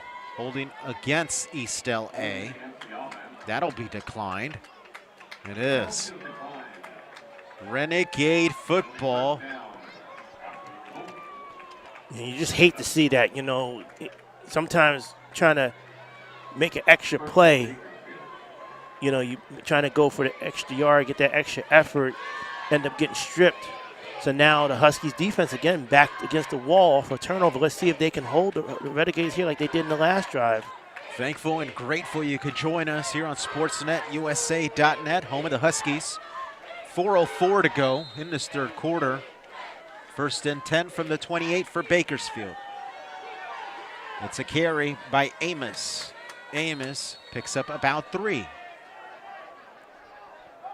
Campbell in And it's also important to see how the defense responds in these situations, not just because of down and distance and time, but hey, listen, you just got off the field, you just stopped, and now all of a sudden you got to go back out because the offense turned the ball over. So what's your morale like? What's your spirits like? Can you keep your head in the game and not get down because of the fact that you have to go right back out on the field because you have the lead, you're in a situation where you're in control, and you can still mitigate the damage. 2nd and 7 now from the 26. Campbell has a man, caught. Jihad marks with the first down and a pickup of about 14. Looks like maybe he was doing play action, but where he play action to his left, there was nobody there. So it looks like then he played action to his right, and there was nobody there. But he was able to find a man open on the far sideline. Renegades trying to keep their season alive here as well. Still in the hunt here, although trailing by 17. 3 minutes, 10 seconds to go. 1st and 10 from the 15. End around. That's Leach. Probably picks up a yard. But Cameron Davis was the first to get there and kind of flung him out of bounds. So. And hey, listen, if you can hold the Renegades to a field goal, that's, given that where you had to take the field, that's still a big victory, a big win for you. So a pickup of 1 by Bakersfield. 2nd and 9 from the 14 now. At what point if you're Bakersfield, you maybe start taking some shots further downfield if they're able. Huskies threaten the blitz. They bring in 6. The lob into the end zone. Incomplete. It was there. Daylon Leach just couldn't reel it in. At least he got to step on the DB that was covering him. Just like you were saying, you were wondering why weren't they taking shots into the end zone. There was one. But you have sometimes even though the play was incomplete, didn't work, you still have to process information. And what you saw there was you had a receiver, if you're Bakersfield, that was able to get some separation. So you put that in, even though you got the incomplete pass, you put that knowledge in your back pocket. 3rd and 9 from the 14. 2:20 left. Toss near side. Leach tries to spin off a defender and is brought down by William Dom, excuse me. Got an injured Husky on the field. Oh, let's see who that is. I was going to say that was a touchdown saving tackle there by Dom, but let's see who the injured Husky is. Not that Huskies can really afford anymore. Looks like it's Perkins. Medical staff handling it. We'll step aside. Huskies 20, Renegades 3. 2 minutes, 13 seconds to go. 3rd quarter. SportsNetUSA.net.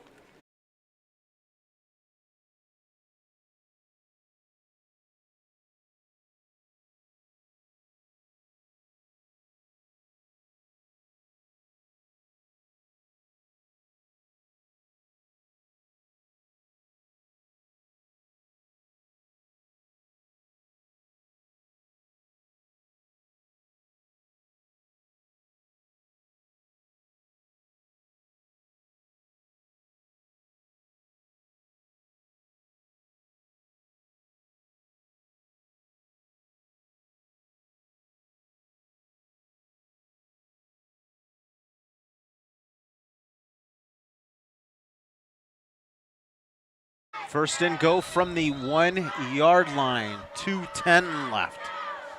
Renegades looking to punch it in. Play action. Campbell, all sorts of time. Being chased. Quincy Ivory chasing as Campbell throws it away. 2nd and goal now. You got to give that credit to Jalen Martin because he had the receiver covered. And gave Campbell no room to try to squeeze a pass in. So good coverage there, but Huskies going to have to do it 3 more times. You got to think that this is 4 down territory for Bakersfield, especially being on the 1. Perkins takes 1 play off and is back on the field with his boys. Lone receiver far side. bunch formation out of the pistol. They'll hand off. That's Robinson, who gets stopped just short of the goal line. That brings up third down from the 1-yard line. 1:40 left in this third quarter, so the Renegades still in search of 6 points in this ballgame. Already late in this third quarter. Half a yard there. 3rd and goal now. Right, got to keep out on a quarterback sneak here. Goal line set. Campbell under center. Or maybe even a bootleg. QB sneak. Huskies all over it. Is it enough? Is it enough? No call yet. We'll wait and see. Still no call. Looks short. 4th and goal. Wow. And you know what? I said it would look for the quarterback sneak, but they did sneak it, but they didn't get that initial push on the sneak. So I thought when I first saw it, he didn't push forward, he didn't get past his lineman. I thought they had a chance. But now, Huskies, can they get it one more time? And a pistol set. Robinson behind Campbell. They give it to Robinson. Tries to go around the edge, dives forward, touchdown. Renegades.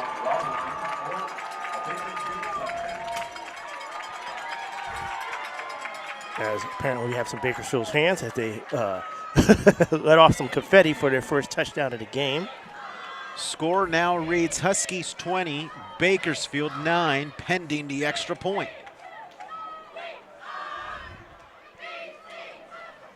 A sign of life for the Renegades, just down possibly 10 after this kick.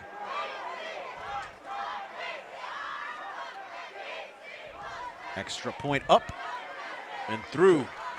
Huskies 20, Renegades now with 10, with 28 seconds to go in this third quarter. Don't go away, another thriller here at Weingart Stadium on SportsNetUSA.net.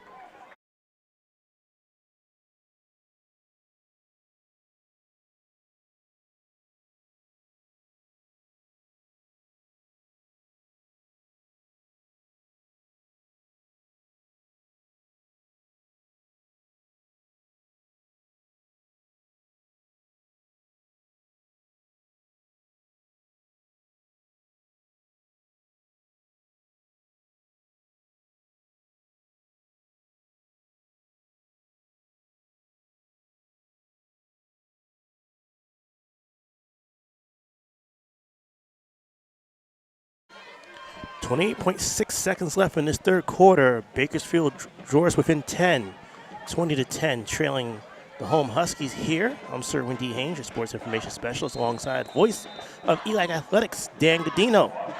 So, Dan, I'm looking as Bakersfield is about to kick off here. And I believe there was only one other time where the Huskies had a 2-score lead going into the fourth quarter. And I believe that was at Chafee. We were there earlier in the season. As Haro kicks a short one, bobbled by Knott. That's Deontay Knott. Just go down. Trying to do too much. He gets dropped, fumbles the ball late, but he was on the ground. Yeah, they ruled the play dead before he dropped it. You know, again, it looks like maybe Bakersfield has a strategy with their pooch kicking, avoiding the key returners, the 2 returners the Huskies have designated, getting and kicking the ball, making one of the blockers field the ball.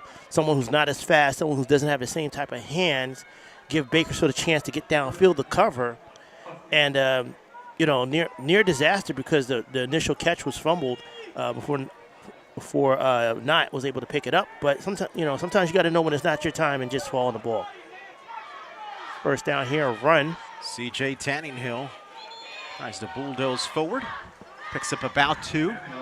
That will bring us to the end of the third quarter. We'll stay here on the air and discuss the trials and tribulations of the fourth quarter for the Huskies all season long. And 4 of their losses, they were kept scoreless in the fourth quarter.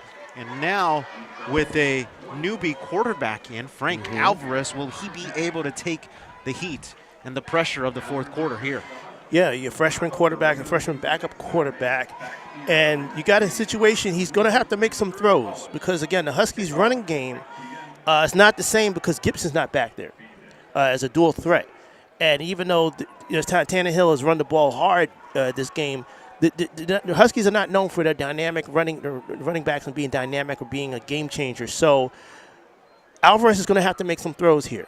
So the question is, can he make the throws? We've seen evidence that he can, but he might have to make some throws, some long throws, and not such the dinking dunks that he's been able to do because the team's, for the most part, been kept out of third and long situations. So Bakersfield, if they're queuing in on these short plays here, may force Alvarez to make some throws, some third and long throws. So he's going to have to be able to be up to the task. Now, of course, he could try, instead of dunking on first and second down, try a threat downfield, a long pass to kind of break up Bakersfield's timing on defense. So let's see what he's got in his bag. Start of the fourth quarter, 2nd and 10 from the 22 of the Huskies. East LA operates. Once again, it's Tannehill. This time he gets across the 25 to the 26 and a pickup of 4. And we got an update as our event techs are also watching the game. It looks like Canyons is drawing closer to Ventura, now down by only a touchdown, 20-13. And they just started the fourth quarter just like us. So, tense moments here. More than one reason. If Canyons could pull off the victory, they will sit alone at first place. This is Alvarez.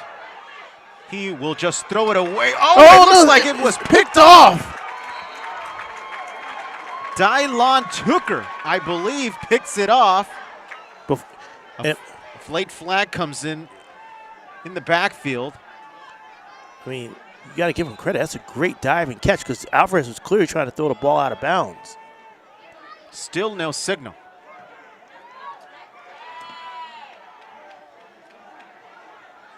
That will be Alvarez's second interception if it holds. The sideline judge on the far side discussing with 2 other referees. What is it?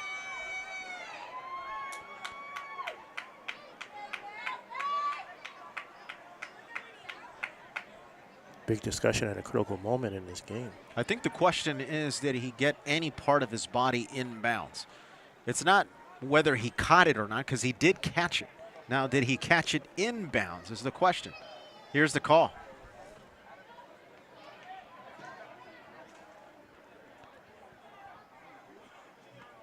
Incomplete. Well, so the Huskies live another day here. But what the penalties against East LA.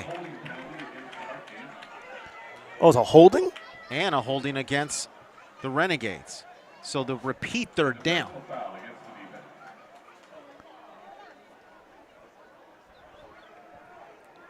Huskies catch a break.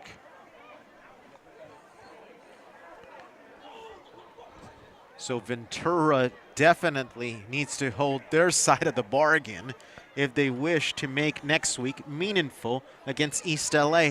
They have to fend off the Canyons Cougars. Looks like they marked off the yardage both ways. Huskies looks like they're going to get themselves a first down.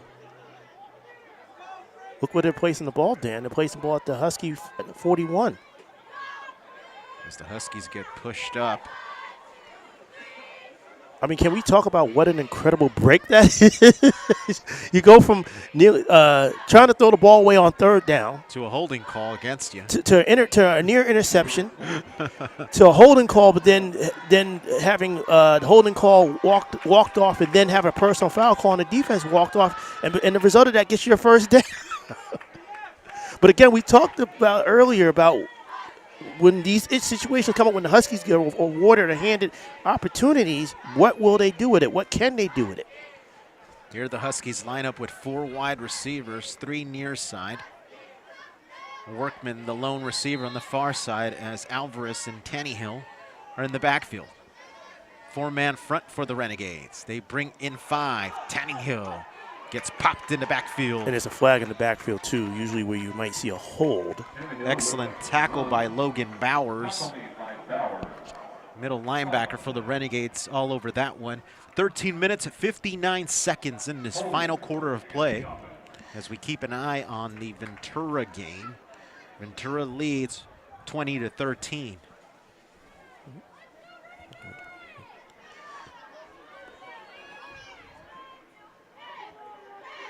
As we look at that, it was indeed a holding call on the offense. Play a little double duty here as we wait for this to go off, trying to check on the progress of Canyons and Ventura. Looks like Canyons with the ball here. As the Huskies get pushed back after the penalty. 1st and 20 now from the 31. Bridges in motion. Play action. Play action. It's Bridges going up high and gets taken down instantly. Tackled by Dylan Tucker. They pick up 11 though. That'll create 2nd and 9. He pointed forward like normally what a player would do when he got the first down, but I wonder if he realizes that it was 1st and 20. We're doing double duty here as we got this game going on here. We're always keeping an eye on Canyons as it looks like they're driving down on deep in Ventura territory. A touchdown potentially ties the game. Here, 4 wide. Alvarez back to pass. Has Schilling. Schilling gets the first down across the 40. Tiptoes the sideline. He'll run in easily. Touchdown, East LA. 2 things on that. Great balance to stay in bounds on the sideline and give Trejon Bridges a big gold star on that. He got a block on the near sideline there to allow the space that Mr. Minnesota needed to stay in bounds along the sidelines to scamper down and get the touchdown. So great. I mean, we just talked about it. When you get your opportunities, when you get the breaks, what do you do with them? The Huskies right there showed that they cashed it in. They got a second leash on life on this drive, and they cashed it in with the big play. 63-yard TD. Alvarez to Schilling, pending the extra point. There's a flag down. As I believe the Huskies moved early here. Encroachment, actually. Oh, yeah, early movement against East LA. So on the scoreboard, 26 for the Huskies, 10 for the Renegades. We got to keep an eye on this this extra point because we've seen situations where the Huskies missed the extra point that would have given them the breathing room that they needed to potentially hold on to a lead. So Ventura is able to hold deep in their territory against Canyons, and it's now Ventura football as the extra point goes up and through. Huskies make it 27. Was that an interception? No, that wasn't it. It was a first down by Ventura, so we're keeping tabs on the Ventura game. They hold the football in the 4th quarter. Here, East Los Angeles with 12:45 left, looking to face Ventura for a meaningful National Northern title bid next week. Keep it a definite eye. Again, can't say enough about the effort there. Tyson Schilling, again, he's got the shiftiness. He's a good slot receiver in the sense that if he can catch the ball, have some space, he can make some moves to get some things happening. Got a great block by Trejon Bridges on the near sideline here to allow Schilling the room he needed to stay in bounds and just zip down the near sideline. So, hey, one thing that the Huskies try to do all season is get the ball in the hands of their playmakers, and they were able to do that there. So Huskies look to kick off up 27-10. Christopher Thompson and Daylon Leach back deep. A short kick to the up back. Up back gets to the 39-yard line. when we come back. 12:39 to go, fourth quarter. Huskies in the lead, 27-10. SportsNetUSA.net.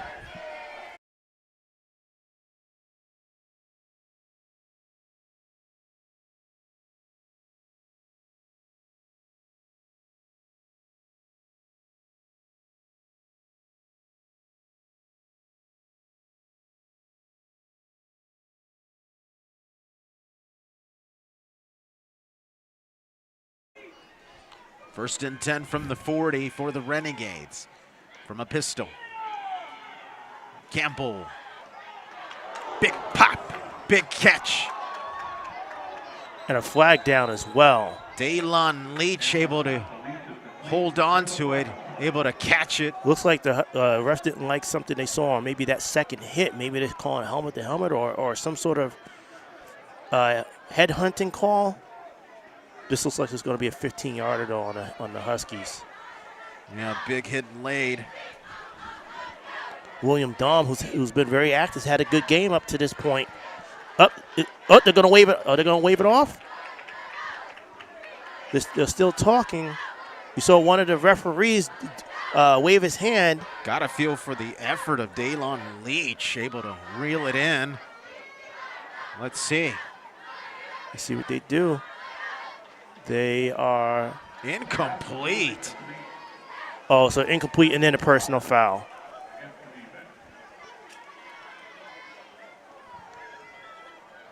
I mean, you hate to see a personal foul in that situation, but, you know, this might be one of those times where you could live with it because of the effort. You know, they were able to jar the ball loose. Looks like it would have been a clean catch otherwise.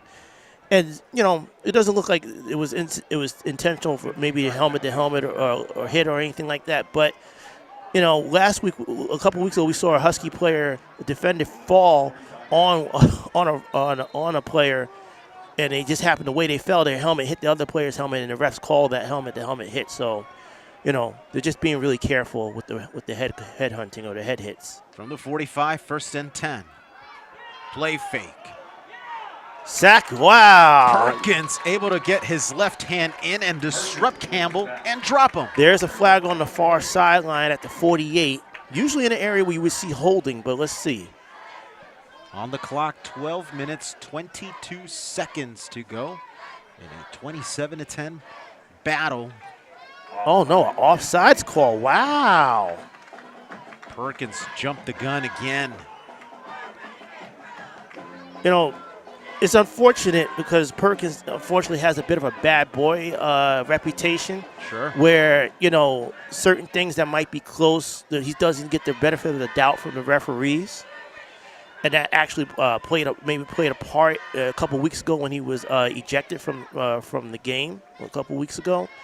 And so, you know, maybe it didn't look like maybe he was offsides, but, you know, again, because of his reputation and what he does, you know, sometimes when your reputation precedes you, sometimes you get judged unfairly, especially when a call can go either way. So it's unfortunate, but. You know. They live another day, though, from the 40. First and 5, under 12:15 to go. Campbell takes the snap. They got him that time. Huskies all over that. It looks like Daniel Morales got there first.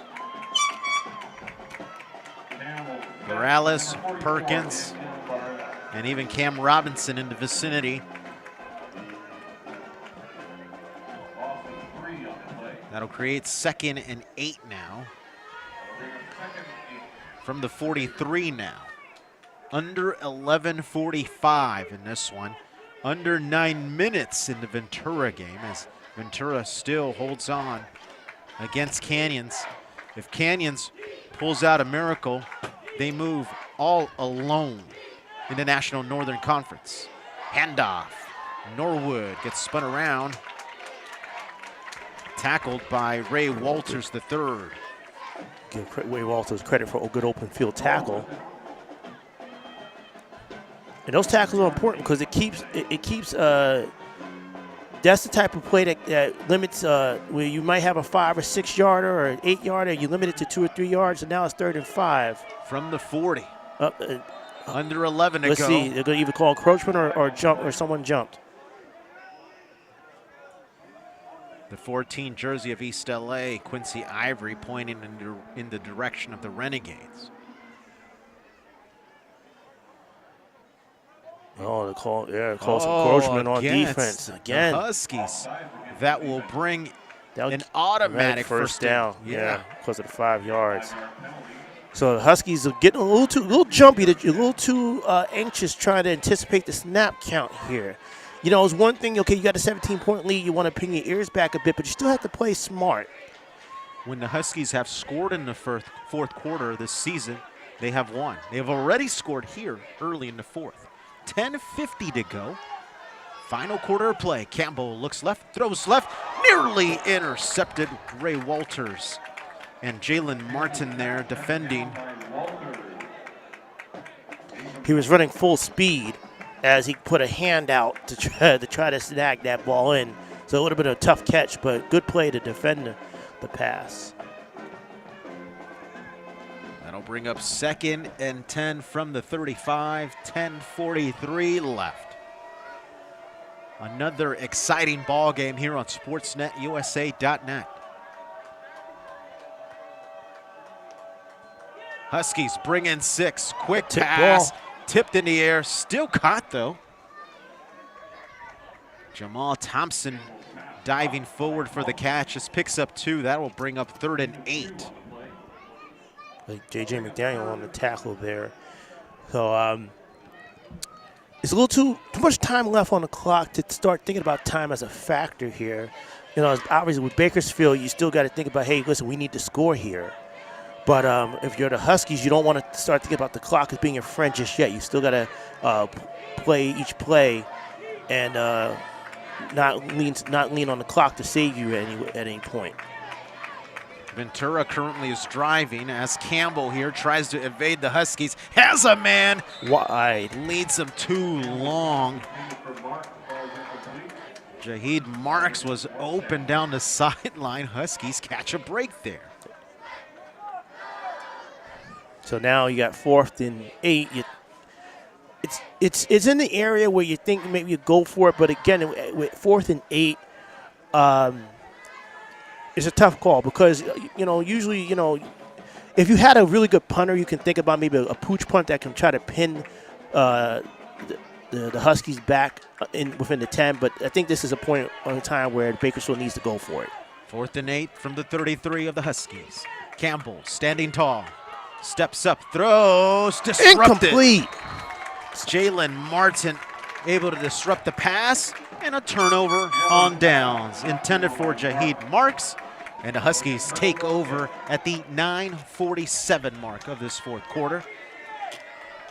You see, look at Coach Gudino giving his guys high five, come stepping out on the field, giving his guys high five. He knows that was a big stop, big series there where they were able to turn away the Renegades. With the score here from East Los Angeles, is that the dagger? It could be, but I'd like to see how it could be. But there's still a lot of, still enough time where a few weird things can happen, and weird things have happened to this team this season. So I think that I want to see if the Huskies can get back to their ball control offense here. Sheffield, big gap up the middle. Gets spun forward across the 50 into Renegade territory. Big pickup by the Husky run game at the 9:35 mark of this 4th quarter. And maybe now one thing that might come into play is the morale of the Renegades. You know, that's not a run that you would have seen the Huskies get maybe in the first half, even though they were able to get some productive runs, but you wouldn't have seen something like that. So, again, you're looking at the morale of the Renegades. Can the Huskies wear them down and salt them away? Under 10 seconds on the play clock. They get it off. It's Sheffield. Sheffield still churning the feet. Picks up about 4 across the 35. Under 8:55 to go and counting in this 4th quarter. Huskies trying to play for something next week, right? Absolutely. Remember when we had our podcast prior to the season, the AD's Corner? Oh, yeah. How we talked about how cool would it be if it came down to Ventura and East LA in the final game of the season. Another run here. Play Action. Bridges. Oh. Too long. Incomplete. And you know what? Even though they're up 17, I like that play because you know what? Why not go for the ultimate dagger? Yeah. You know, you got second. It's second down, but you're in Bakersfield's territory. They're thinking that you're going to try and continue to do the short passing and the runs. Hey, give them something else to think about. Long pass play. Even though you didn't get the completion, now Bakersfield got to think, hey, are they going to try and take another shot somewhere here? More you get the defense to think, the better, the more options it gives you as an offense. Be 3rd and 6 now from the 42. Sheffield gets dragged down short of the first down yard marker. And you can make a case that getting to the point where ball control is just as much, ball security, is just as important, and maybe if not as much so, a little bit more so than the yardage. So 4th and 1 for the Huskies. It's 4th down, but they're still in good shape here, Dan, in terms of what they want to do. Huskies gambling here. We'll see if it pays off. The situation up 3 scores, getting into the middle of the 4th quarter. This type of opportunity is okay to take here, I feel. 4th and 1 from the 37. And a timeout called by East Los Angeles. Huskies 27, Renegades 10, 7:35 to go 4th quarter. This is SportsNetUSA.net.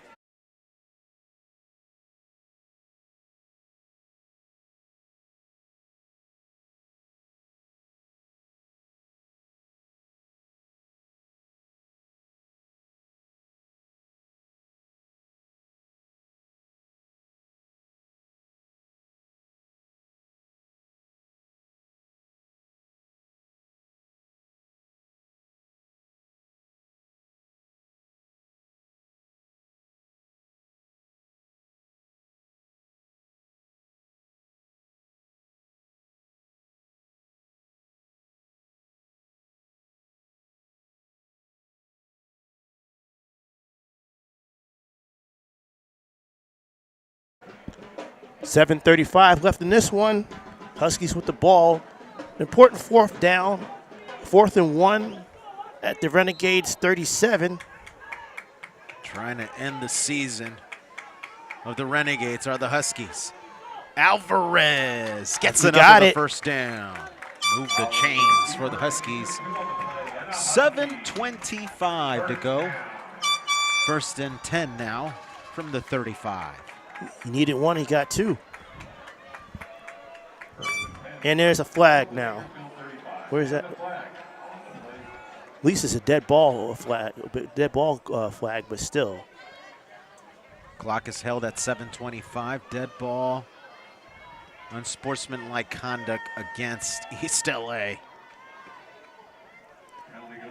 I mean, that's just silly. You know, I get it. You know, you think you get the first down. It's a big first down, huge first down.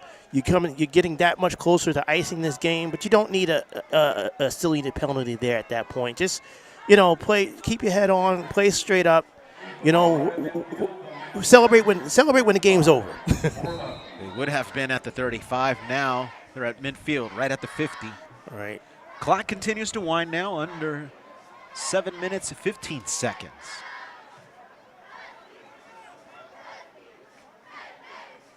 Alvarez hands off left side to Sheffield.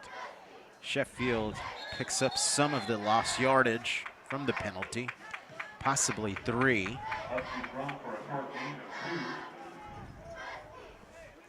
Ventura looks like they're about to score. That would be good news for East Los Angeles. If Canyons were to come back in this one against Ventura, they would move to 3-1 on the season. That would be disastrous for East LA. But Ventura holding up their end of the bargain as both teams look to clash next week for a share of the National Northern Conference. Here's Sheffield, left side. And there's a little scuffle on the Brought Husky down by sideline. Jalen Corprew. No flags thrown, though. An emotional game.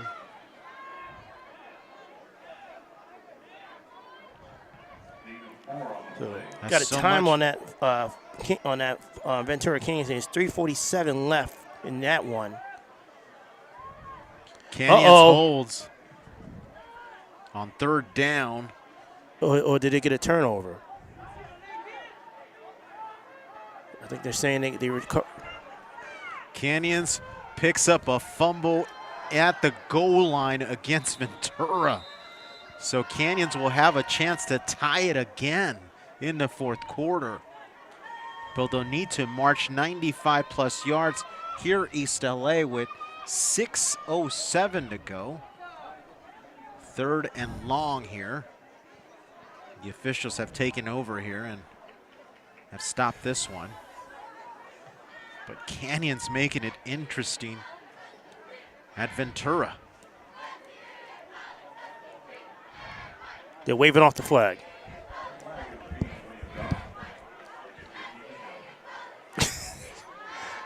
Our PA guy colorfully describing the non-call. So it's 3rd and 19 from the 44. And there's another flag. What is going on here? It comes from the Husky side. So one of the players probably barked out something that was very improper. But it came from the sideline.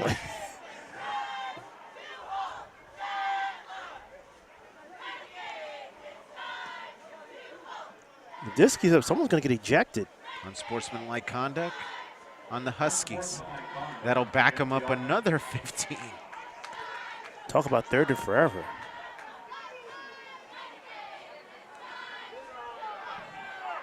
Discussion ensues. This discussion in the Ventura game because we saw a flag thrown. On the left corner of your screen, you see Bobby Gudino and the head official discussing the previous call. Well, 5:59 remains in this one.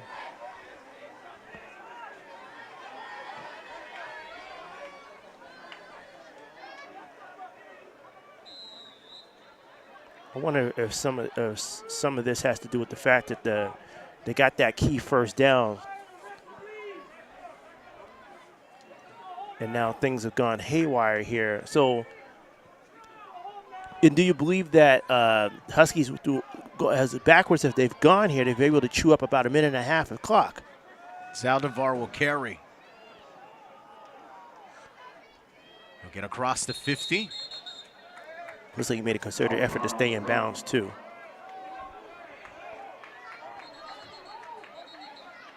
Now they're going to blow the clock dead again. Bring up 4th Bakersfield down. takes the timeout. And this, interestingly, is the first time that the Huskies will be punting all game long. Yeah. An accomplishment itself. Indeed. As Bakersfield takes their first timeout. So we'll step aside for now. 5 minutes, 24 seconds to go. 4th quarter, Huskies 27, Renegades 10. SportsNetUSA.net.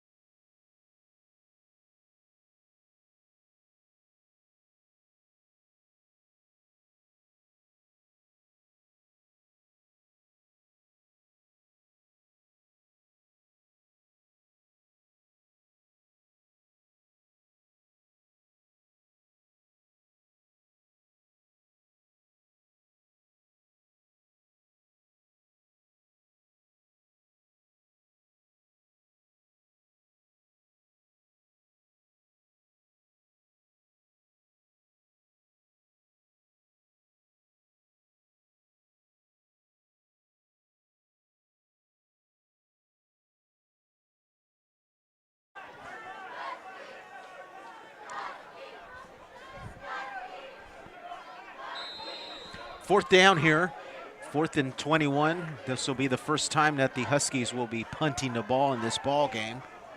5:24 to go. Morales will be booting. Good snap. Excellent kick. High. Spiraling wobbler. It's into the hands of Thompson. Yeah, flag is blocking the back there. Another set of flags comes in. Off with the return for the Renegades. This should come back, though, because the Renegade player clearly committed a block in the back. Did Ventura get the ball back? It looks like they're celebrating here. We're keeping an eye on the Ventura game because, as we've been saying all game here, if Ventura holds on and beats Canyons, and if ELAC holds on here and wins this game, next week's game here at Weingart will be for the National Northern League title. I believe the first time the Huskies will have a shot since they've been in the National Northern League to have a shot at the title. So this is actually next week's game could potentially be a monumental moment for this program, Dan. So another flag waved off here. How many times has that flag's been waved off in this game? Zebras know best. With 5:11 to go in this fourth quarter, it'll be 1st and 10 for the Renegades. Well, they waved off. Well, you know what?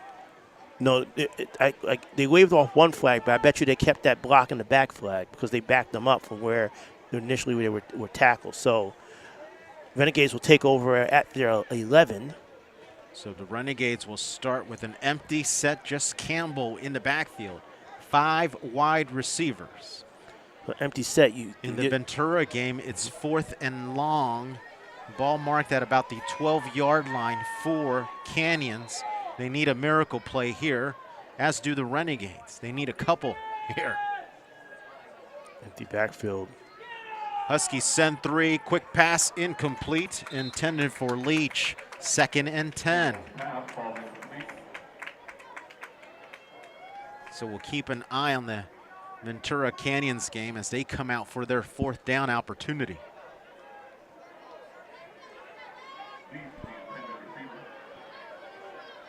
Canyons will heave one deep. Incomplete. Ventura will survive with under 2 minutes to go. They'll most likely run out the clock. So Ventura holds on to their end of the bargain here. East Los Angeles trying to hang on as well. Leach down the sideline, gets popped. Just short of the 30. Cameron Robinson was able to wrap around him. That's a 1st down. Importantly, Renegades, for what it's worth, they were able to get out. Well, it looks like they were able to get out of bounds, but not because the clock's still running. So a good tackle by Robinson to tackle him in bounds. So 4:40 and counting. Gain of 18 on the previous play. 1st and 10 from the 32 of Bakersfield. Huskies send 3. Over the middle, incomplete. Huskies looking for a flag. Late flag comes in from the back judge. Super late. Perkins with his hands on his hip in dismay. 4 minutes, 28 seconds to go. And then saying the call is against the defense. So that's an automatic 1st down for East LA. Interesting. Maybe they said that he got because he kind of wrapped around the receiver and used his other hand to deflect the pass. Maybe they're saying that he might have got too much around the waist there. So it's a technique that DBs are taught in terms of their coverage. It's not something you would think a linebacker would master. What about the conservative play of East LA? Only sending in 3 all night. They've been blitzing. You don't know where the blitz is coming from. This time they send 4. Screen across the 40. And another 1st down for the Renegades. Well, it makes sense in the sense that the Renegades really haven't shown the ability all night to threaten you deep down the field. So they haven't shown the ability to threaten deep down the field, and it doesn't look like the type of team that can score points quickly. So you might as well put 7 or 8 back and let them think and dunk. They don't have enough time. Toss. Oh, nearly intercepted. Bobbled and dropped. Was that No, that was Kalani. No, that was Deontay Knott Sr. who nearly had himself a pick. A freebie, too. Yeah. Now, the other side of that about the Huskies dropping 7 and 8 back is that they do have talented linemen, even though they only have 3 down. So you're looking at Ivory on one side, or sometimes you'll even have Dre Towns out there with Ivory, they're enough to put some pressure. Campbell underneath. There you go, interception. That's Ray Walters with an interception. I know his dad is happy right now. I met his dad at the Cerritos game a few weeks back.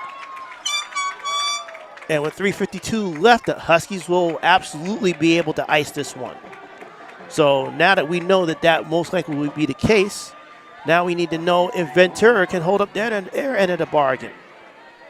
Looks like they will. They're already deep in Canyons territory as they took over inside the 20-yard line. Just trying to milk the clock. Trying to escape at home are the Ventura Pirates, who will be traveling here to Weingart Stadium next week. And we'll talk about it during the week on social media, but I don't think we can say enough how huge of a game that's going to be should the Huskies, both Huskies and Ventura Pirates, hold. You almost feel like Coach Bobby Gudino has purposely kept Gibson out as a man is open downfield. Workman, one-hand grab. No. Oh, can't reel it in. Looked like he brought it in with his right hand. Couldn't haul it into his body. So Super close. Just could not haul it into his body before he hit the ground. That'll leave 3:45 on the clock, 2nd and 10. Huskies trying to put the nail to the coffin. Looks like we're a little bit behind in this field here.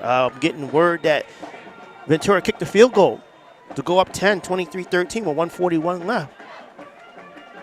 So it looks like they're close to icing their game as the Huskies are close here. 2nd and 10 from the 48. Bad snap. Alvarez able to recover. Launches to Workman. That's intercepted. Bad Renegade play. football. I mean, it's not going to matter much in terms of time, but that's not when you. That's just a bad read, bad play there by Alvarez. You know, sometimes when you drop the ball, it takes away your concentration to make your reads. So because you get nervous, like, oh my gosh, I dropped the ball, I need to pick it up, I don't want to fumble, and now you're frazzled, and now you're trying to make your reads. He probably would have been better off just running out of bounds or even taking a knee there. Luke Wattenbarger is the one who picked it off. I was going to say earlier that I have a feeling Coach Godinez has kept Gibson Onstetter and Gibson out to keep them fresh for next week. You know, I don't put it past him, and I work with the man. 3:36 left. 1st and 10. Campbell passes, picked off. Deontay Knott down the sideline, gets pushed out of bounds. Turnover for turnover. They go advantage Huskies. You know, Knott had that near interception off a bobble pass, a tip pass in the last series, defensive series. So he got his hands on that one. So they're amped up, and the Huskies are they pretty much have this one in the bag. So now they're just looking to really ice it here. No real reason to throw here. I mean, it's 3:25 left, but you know, you might as well just run it. Ethan Rodriguez ran out onto the field acting or believing that they just had scored. He's excited. Blame the kicker. You know, you can definitely make the argument this is well, actually, no, you can't say it's the best win of the season. The best win of the season was when they beat Cerritos. But as far as a complete effort where, you know, it was through and through, you can definitely say this game has been the best of the season in that regard. Let's hope it's not the best performance, because they still would need to peak against Ventura and possibly peak higher in the playoffs. Huh? Oh, yeah, absolutely. Previous carry was by Sheffield, a gain of 4. That'll bring up 2nd and 6. Sheffield again. Up the middle. Puts his head down, carries the pile, and is just short of the first down yard marker. That stands at the 2-yard line. 3rd and 1 now, under 2:40 to go in this 4th quarter. Like a short 1 yard as well. Sheffield will stay out at running back behind Alvarez. They'll call number 8 again as he gets popped. Renegades were not looking to give that up easily. still playing hard, even though the score and the clock is against them. Clock reads 2:10 and rolling. I mean, you could give your field goal kicker some extra in-game practice here with a field goal, even though you don't really need to. Up 17 with under 2 minutes to go now. Or maybe you give a chance to see if, worst come to worst, turnover on downs, you still have Bakersfield deep in their territory. Short pass, that's Shovel bobbled pass. and dropped by Bakersfield. Alvarez just throwing it up for grabs. Well, maybe he was trying to it'd be weird, but maybe he was trying to throw it to Bakersfield, maybe to get Bakersfield to catch the ball near the end zone and then maybe be tackled so that they pin them back an extra 5 yards. A little bit unconventional. But I think it was just probably a shovel pass. It just missed this mark. Again, he is, his first start of the season. He's played relatively well. And also you have to give credit to the Huskies defense, definitely. You have to give credit to the offensive play calling for adjusting to Alvarez being behind center. So the Stars have a line here this evening. Before the game, we talked about, boy, it would be really cool to see Long Beach win. Or rather, Long Beach lose. And Alan Hancock was able to get the job done. And there's a flag on the play. It looks like maybe a late hit. Out of bounds, a little too much action. Again, the Huskies, listen, you got the game won here. You don't need the extracurricular activities. Save it for after the game where you can kind of celebrate a little bit. You don't need to tackle on, even though the penalties that are not going to really affect the outcome of the game. But still, you don't need the extra stuff. Also, Ventura. It's a final official. Yes. 23-13 over Canyons. Ventura moves to 5-3. Canyons sitting at 500 at 4-4. Quick pass near side. Too much fire underneath that one. Incomplete as a new QB is in. Tice Griswold. Just too high on that attempt. 1:27 left in this fourth quarter.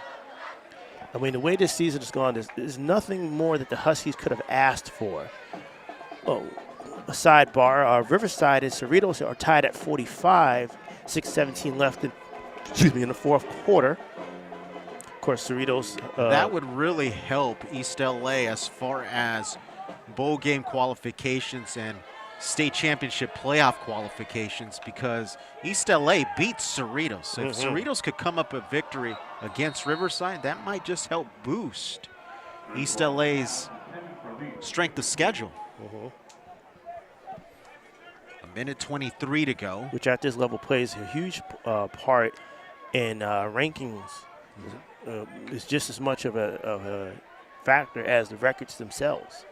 There's one reason why the Huskies like playing in the National Northern League Conference, because they get to play these tough opponents year in and year out. Griswold under pressure, screen. And there's a flag in the backfield. That's Marks with the catch. I think you're going to get a roughing the passer play in the backfield. Perkins with the tackle. Quincy Ivory. Yeah, charged with roughing the passer. Huskies are fortunate this isn't occurring in the third quarter. No, it happened late with a big lead. Well, they're fortunate, but you know what? You got to think that a lot of these penalties are emotionally fueled because of the fact that the Huskies know that they got this game won. And the fact this is really the first game all season where they've been able to really lead from start to finish. And it is a very young squad. You do have a lot of freshmen on the squad, so it's still guys that still have some maturing to do. But a very talented freshman squad. Griswold would hand off. That's Amos. Delay run, gets across the 50. That'll leave 45 seconds and counting for the Renegades to make this one respectable, or not if they choose to stay aggressive here. I wonder who gets to tell Coach Gudino used to be the first one to tell him that Ventura won tonight. Go ahead and text him. Well, he's a little busy right now. That's caught at the 40. He's able to get out of bounds, so the clock stops at 20.3 seconds left. Kadeem Harris with the catch and the first down.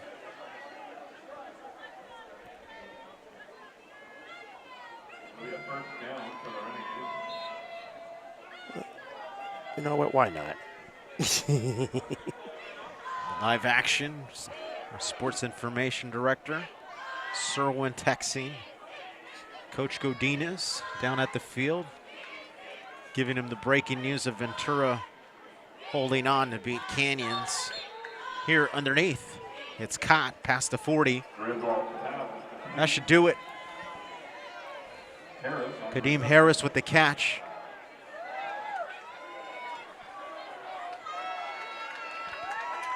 Huskies hold on to beat the Bakersfield Renegades in this top 25 battle. The season continues, and it takes us to the final game of the season as the Huskies hold on here at home, 27-10. Now, Dan, you couldn't say that they necessarily drew it up this way, but I'm telling you right now, and I can say this with 110% confidence, that this is the way the Huskies want. This is what you wanted it, but Coach Gudino wanted it because, again, we haven't had Ventura here in several years, and we played Ventura up in Ventura, hostile environment. Huskies have played very hotly contested games, but they've been on the short end of the stick for the past couple of times they've been up there. So you're getting Ventura down here, and you're getting them here for a shot at the conference title. It'll be the first time since the Huskies have been in the National Northern League that they're going to play for the title. So you're talking about not just a chance to go to win the conference title and go to the state playoffs, but you're talking about a first for this program, and particularly this program that did jump up several years ago to the National League so they can have these types of games, play these types of opponents, get the exposure, be able to attract the top talent. And this is next week is why you do what you do to structure the program the way that Coach Gudino has structured the program. Every single game this season, except the Compton blowout, first game of the season, has been exciting. This one, just as exciting as every other game. A dramatic season thus far for the Huskies, just like last week and every single week. Another thriller here at East Los Angeles. The Huskies holding on to beat Bakersfield 27-10. They move to 5-4 in the season, 2-2 in conference play. In normal years, you wouldn't think that a potential 6-4 or 5-4, 6-4 record would be a contention for a title, league title. But this has just been a weird year where everybody's been about even. Everybody's been within a game of each other in the conference. So things just are breaking the way. Even with the Huskies and their setbacks, with the heartbreak losses that they have, things have started to and are continuing to break in their way. So, again, we talked about it during the broadcast. Opportunity. What do you do as a program football team when opportunity is presented to you? Huskies are going to have a huge one next week, Dan. For CEO Ed Ford, Director Albert Robles, for Sir Wendy Haynes, I'm Dan Gudino. Next week, here at Weingart Stadium at 6 p.m., live on Sportsnet USA, a chance for the National Northern Title Conference. It'll all boil down to next week. So everyone have a good night, and we'll see you next week. Peace. Peace.